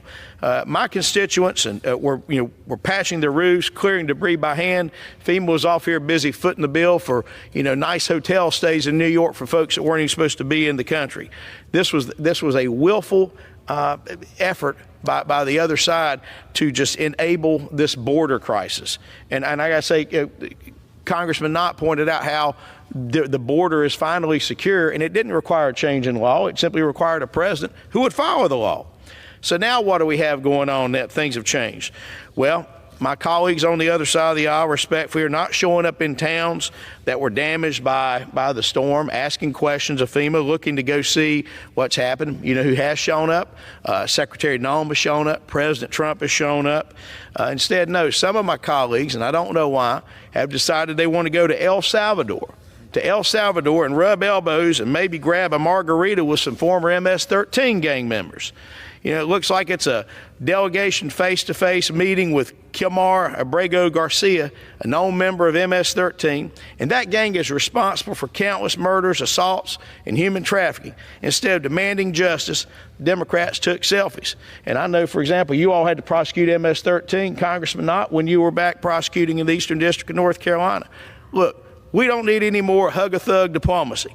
We need a federal government that puts the American people first, puts their safety first, their livelihoods first, and their families first. My friends, we're still feeling the consequences of this failed border policy in North Carolina. Just last week, this picture to my right, the FBI of Charlotte, and I want to give a shout out to the FBI agents based out of Charlotte. They arrested an illegal immigrant who had already been deported. That's a picture of him right there.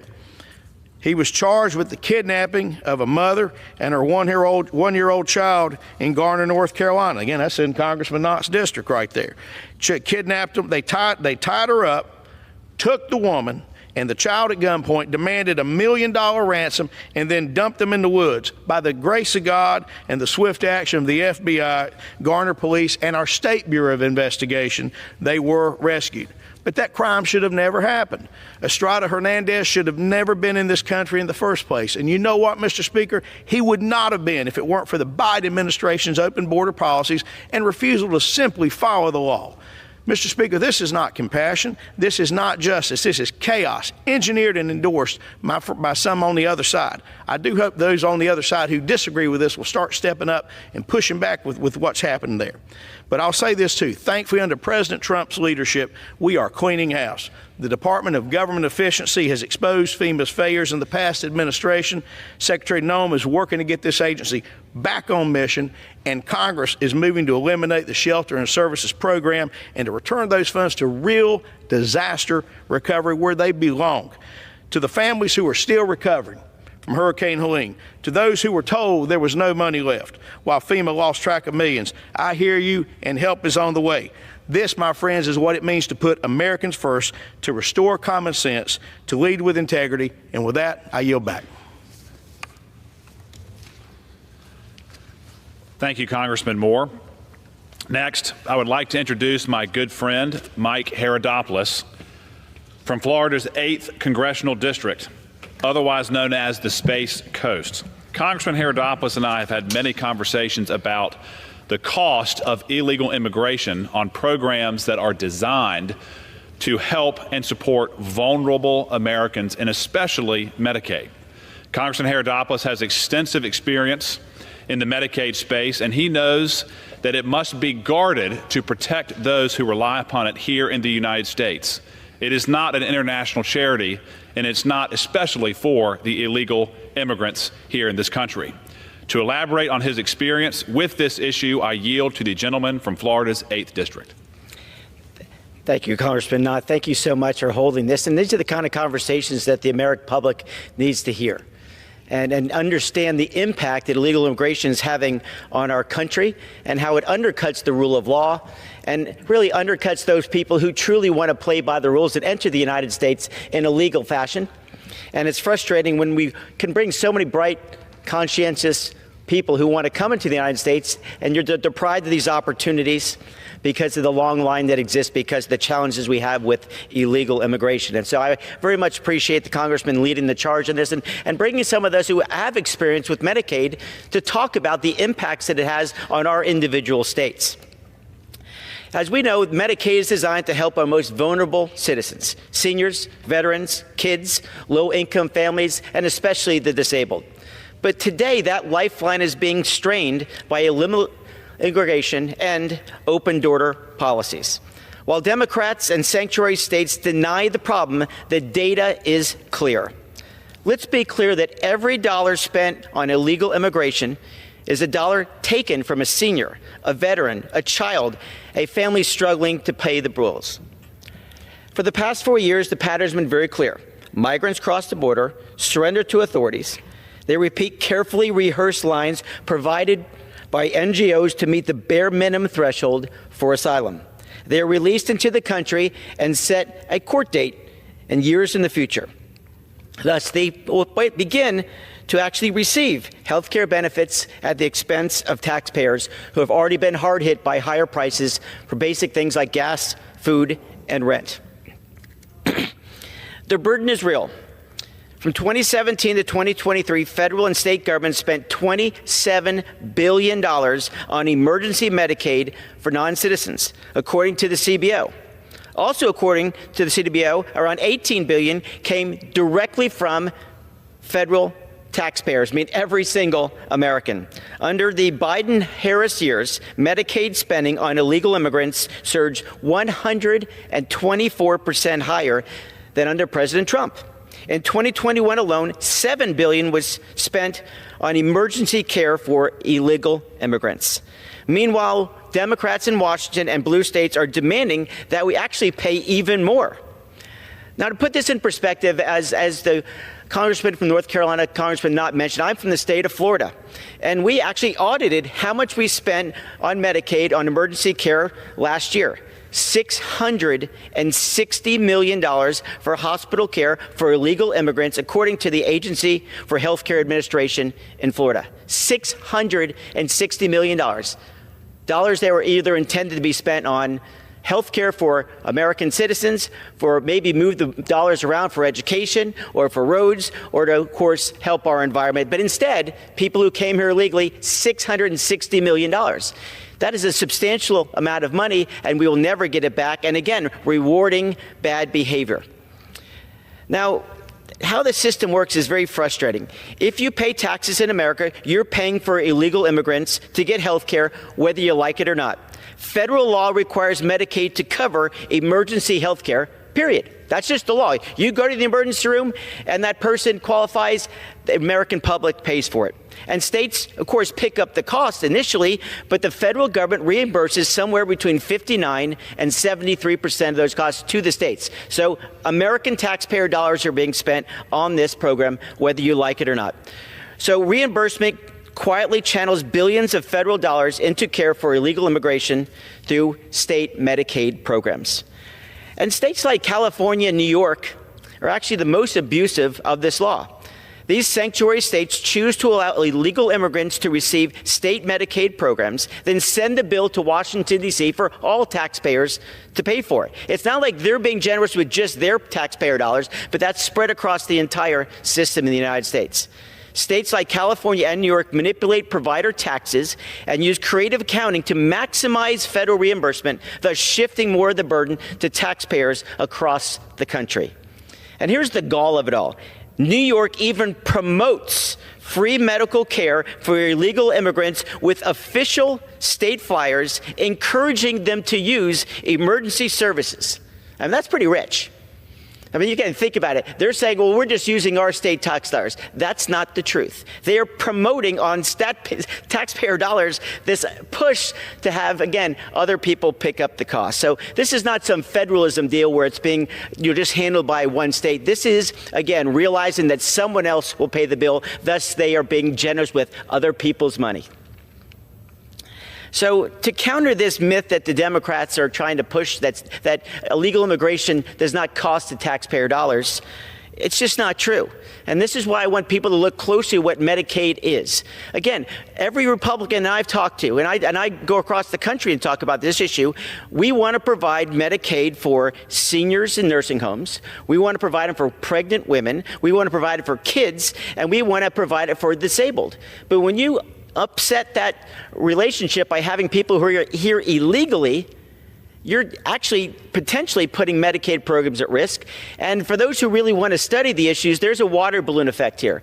When Medicaid, which really doesn't reimburse doctors for their care, it causes private health care costs to go up. So imagine that the ire that so many people have. If you talk to a family of four and you talk to the parents, they're going to say, you know, for a family of four, I'm paying like $1,500 to $2,000 a month for private health care. And yet a person who comes into the country illegally pays zero in health care because they get Medicaid services where there is not even a copay. That's the ironic part about this, is that they break the law and they're rewarded for it.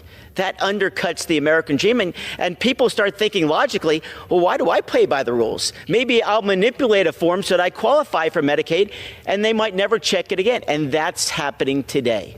People are even objecting to the idea that we check to see that a person still truly qualifies for Medicaid. That is theft from other taxpayers.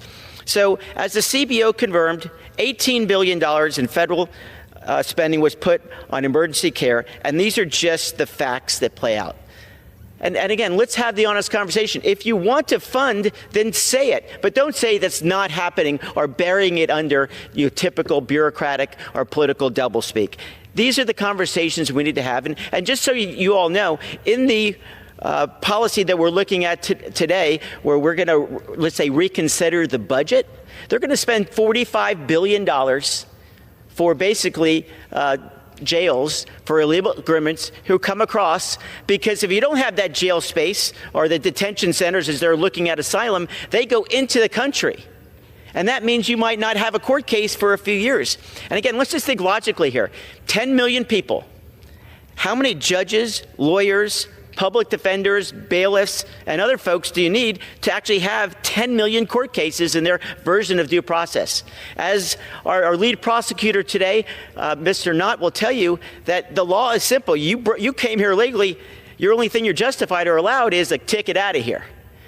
Let's be honest about immigration. This is about the rule of law, and I want to bring in a lot of folks. I want to have an immigration system that works, and you actually sign up and you get online and you find out who these folks are. Just like they check you on an airline, you should check you at the border. But instead, this previous administration literally said, here's the script, tell them this, you'll get the court case in years to come, and you can go into the interior of the country.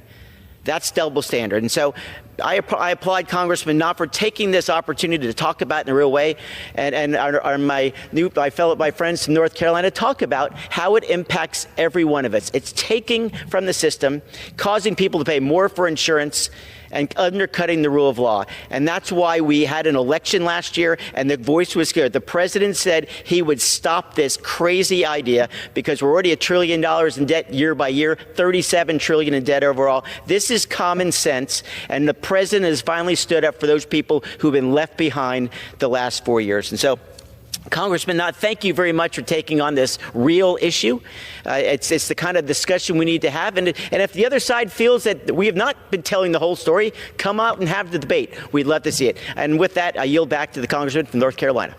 Thank you, Congressman Herodopoulos. I'm ready for that debate any day. I'm ready for that discussion any day. Again, the Republicans believe that American tax dollars should serve American citizens and not those who are here illegally.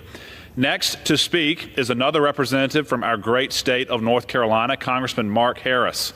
Congressman Harris pointed out back in February that an NGO in North Carolina was actively working to hinder law enforcement, aid illegal immigrants, and further worsen the crisis engulfing our communities, both in North Carolina and all over our country.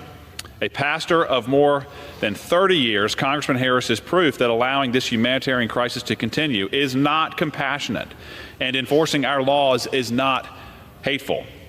It is with great honor that I yield to the gentleman from North Carolina's 8th District.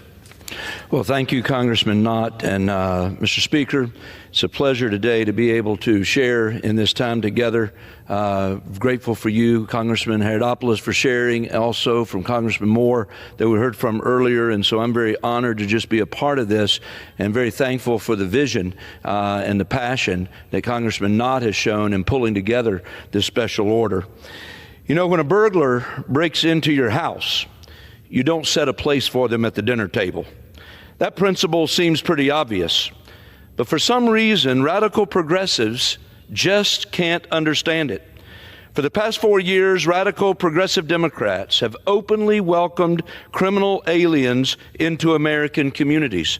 Lest we forget, here are just a few of the violent guests the left has invited into our country.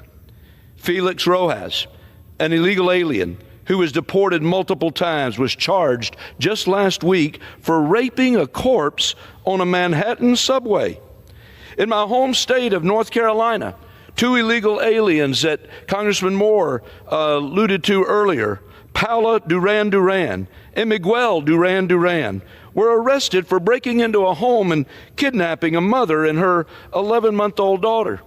Just outside Washington, D.C., an illegal alien, Hiron Rodriguez, was arrested by ICE after a local court dropped his charges. What was his crime that he was charged with? Abducting a 4-year-old. These heinous criminals are only a small number of those welcomed into our country by Joe Biden and were arrested in just the past few days by the Trump administration. So you can only imagine what is happening in our country on a grander scale. While under President Trump's leadership, illegal border crossings are down 95% from last year, and yet we are still suffering from the impacts and the open border policies of the last 4 years. The left did not just facilitate an open border invasion. They have made the American taxpayer pay for it, and we are still paying for it. Under former President Biden's open borders agenda, it's estimated that at least 10 million illegal aliens entered our country. And on top of the massive financial costs of the crimes they commit and the jobs they take away from Americans, a huge chunk of them have been accessing government benefits like Medicaid and Social Security. Mr. Speaker, this is unacceptable. Americans are hard workers. That's why we have the best country in the world, and they don't work back-breaking jobs their whole careers for their taxpayer dollars to subsidize the lives of the very invaders that have subverted their sovereignty. The left loves to fact-check, so why don't we take a moment and hear some cold, hard facts. Fact number 1, under the Biden administration, more than 1 million illegal aliens received Medicaid benefits. Fact number 2, in fiscal year 2024 alone, over 2 million illegal aliens were given Social Security numbers. Fact number 3, a 2023 study showed that the net cost of illegal aliens to the American taxpayer was at least $150 billion annually. Fact number 4, states are still having to bear the financial burden of Biden's border crisis. Texan taxpayers have to shell out $8.88 billion a year to pay for the illegal aliens who invaded their state. For Californians, it's almost $22 billion. By the way, fact number 5, in some states, it's a complete affront to citizens. I'm talking about where illegal aliens can get mortgages, bank loans, insurance, driver's license, in-state college tuition, and free health care. For illegal aliens, the U.S. has been an all-you-can-eat buffet, but the American taxpayer and innocent women like Laken Riley, Jocelyn Nungare, and Rachel Morin have paid the full price of the left's open border agenda. It's time to turn off the faucet permanently. American taxpayers shouldn't have to fund their own demise, paying for government programs that actually encourage an invasion. President Trump has shown us the path forward. Border crossings are down, as I mentioned earlier. Criminal aliens and gang members are being deported left and right. In other words, the forgotten American is first once again. But nevertheless, there's still much work to be done, especially in this 119th Congress. Under President Biden, Americans' hard-earned taxpayer dollars in the federal budget were used as a slush fund for the radical left to facilitate a border invasion of millions of illegal aliens, export their woke ideologies across the globe with wasteful pet projects, and weaponize the government against anyone who disagreed with their policies. But President Trump's budget proposal, when signed into law, will be a crucial step in taking our country back from the left. It will defund the wasteful government programs subsidizing illegal aliens and provide President Trump with the very tools to solidify his sensible border security initiatives. For example, President Trump's budget would eliminate the shelter and services program that facilitated swarms of illegal aliens into American communities and saved taxpayers $650 million at the same time. It will also stop funneling $428 million to migrant education programs that are taking away from struggling American students. And those are just a glimpse of the countless wasteful projects by which the American citizens should not be footing the bill. But it's up to Congress now to come together and advance both the president's budget and the reconciliation package across the finish line. Mr. Chairman, we owe nothing less to the American people who are tired of being placed behind illegal aliens. When illegal aliens are given benefits like Medicaid and Social Security by the thousands, they will keep coming into our country, burdening the American taxpayer and exacerbating the crimes in our cities. This is why it's so important that this Congress act now with budget reconciliation, give President Trump the tools he needs to keep both the wallet and the soul of America safe. Burglars are in the house, and they don't just want a seat at the dinner table. They want the entire spread. It's time for us to use this historic opportunity to correct our course. Again, I thank Congressman Knott for his vision and his leadership. And Mr. Speaker, I yield back my time to the gentleman from North Carolina. Thank you very much, Congressman Harris. At least 1 million illegals on Medicaid. I would submit that I have heard not one syllable from the Democratic Party from 5 years ago when Joe Biden took power until today protesting that fact. The Republican Party wants to protect Medicaid and get the 1 million plus illegals on it out of the country and off of the program. Last but not least, Mr. Speaker, I will turn it over to Congressman Mike Kennedy, representing Utah's 3rd District. I mentioned earlier that some of the ridiculous benefits that taxpayers have unknowingly funded for illegal aliens include something as unique as music lessons. When digging into this issue, Congressman Kennedy and I were both outraged and simply shocked at the brazen and flagrant waste of funds on these perverse incentives. I know this Congressman, Mr. Kennedy, to be a fierce advocate for conservative principles, both for his district in Utah and for the country at large. I yield to the gentleman of Utah's 3rd District. Thank you, Mr. Speaker, and thank you, Congressman Knott, for shining much-needed light on this issue and for the opportunity that you've granted to me to speak. I rise today to speak about some of the consequences of the Biden-Harris administration irresponsible actions over the past 4 years and how Congress and the Trump administration are working to claw our way back to sanity for the United States of America. We have lived through the most devastating border crisis in modern American history. And let's be honest, it wasn't a natural disaster. It wasn't an accident. It was the direct result of bad choices made by the Biden-Harris administration. This wasn't mere mismanagement. It was facilitation. It was incentivization. And it was done at the expense of our laws, our national security, and our people.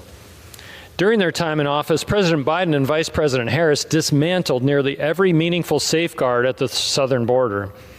Their administration presided over a record surge in illegal immigration. Over 700,000 illegal aliens were apprehended at the border from October to December of 2023 alone. That was more than in any full year during the Obama presidency, when President Obama famously stated, quote, over 1,000 illegal border crossings a day would be considered a crisis, unquote. The Biden and Harris administration frequently allowed in 6,000 a day. Unfortunately, instead of restoring control and protecting our sovereignty, they did the unthinkable.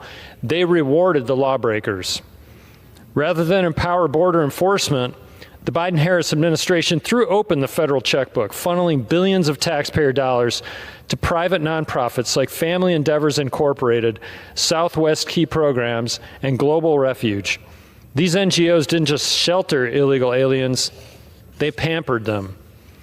Those contracts paid for luxury hotel rooms, room service, 24-hour snacks, laundry, bilingual television, recreation, cultural events, individual tutoring for mathematics and social studies.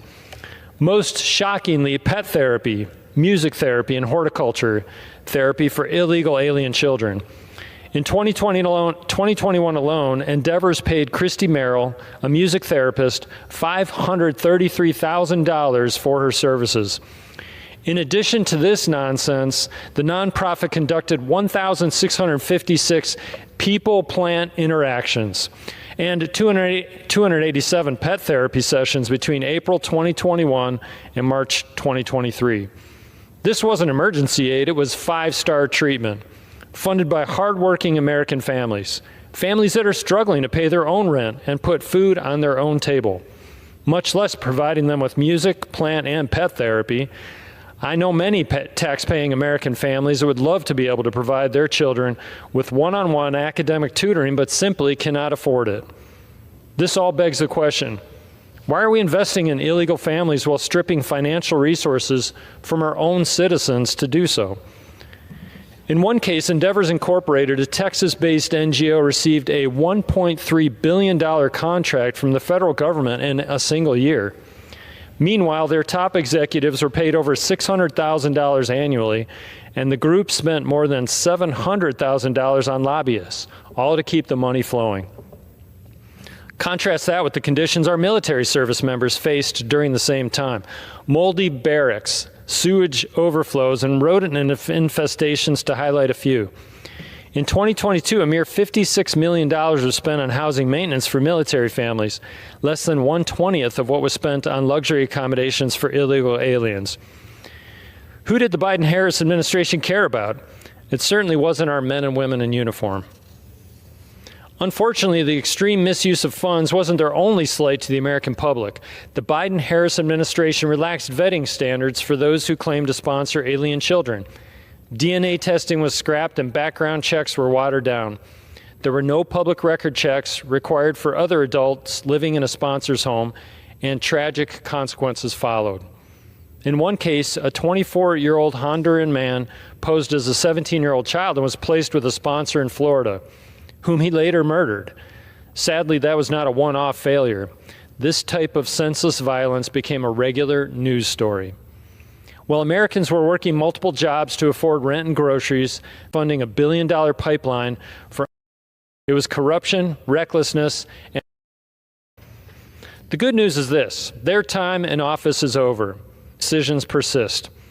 While our continue to allow millions upon millions to arrive here illegally and crowd out your classrooms, I say again, under no circumstances should we give public education dollars to any person or any family who is here illegally. To the Social Security recipient, should we take on more debt and endanger your access to continued benefits just to keep our borders open.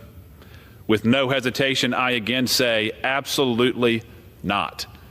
We must protect tax dollars for American citizens.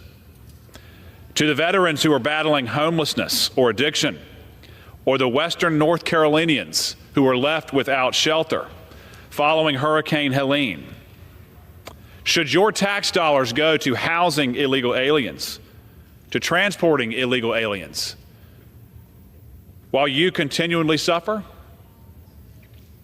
Again, I say definitively, under no circumstances is this appropriate. I urge all of my colleagues in Congress to join me in reversing the perverse incentive structure by sending a clear message that the United States laws are to be respected. Put candidly, if you are here illegally, leave. If you return here illegally, you will be punished. Thank you, Mr. Speaker. I yield back.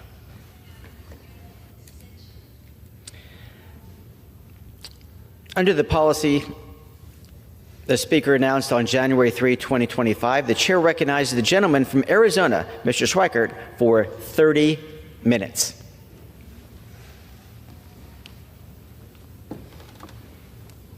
Thank you, Mr. Speaker Pro Tem. I could almost hear the joy of, hey, it's only 30 minutes this time, not an hour. Mr. Speaker Pro Tem, I want to do just a handful of things. One of these days, we're going to have not enough noise about the facts, the numbers, the data, the debt, those things, that we can come in and sort of do our boards, our charts on things that actually reduce spending and modernize. But I do want to sort of start with this. We have spent, since last summer, working on pieces of legislation. When the Wall Street Journal series, ProPublica series, came out about the scale of bad acts that were happening in what we call Medicare Part C, which is Medicare Advantage for most of us, which is now, I think, about 55% of the Medicare population. We've been working on that to sort of double its borrowing over the next 10 years. And if that becomes the perception in the world debt markets, we're going to pay a penalty for it. And that penalty is really expensive.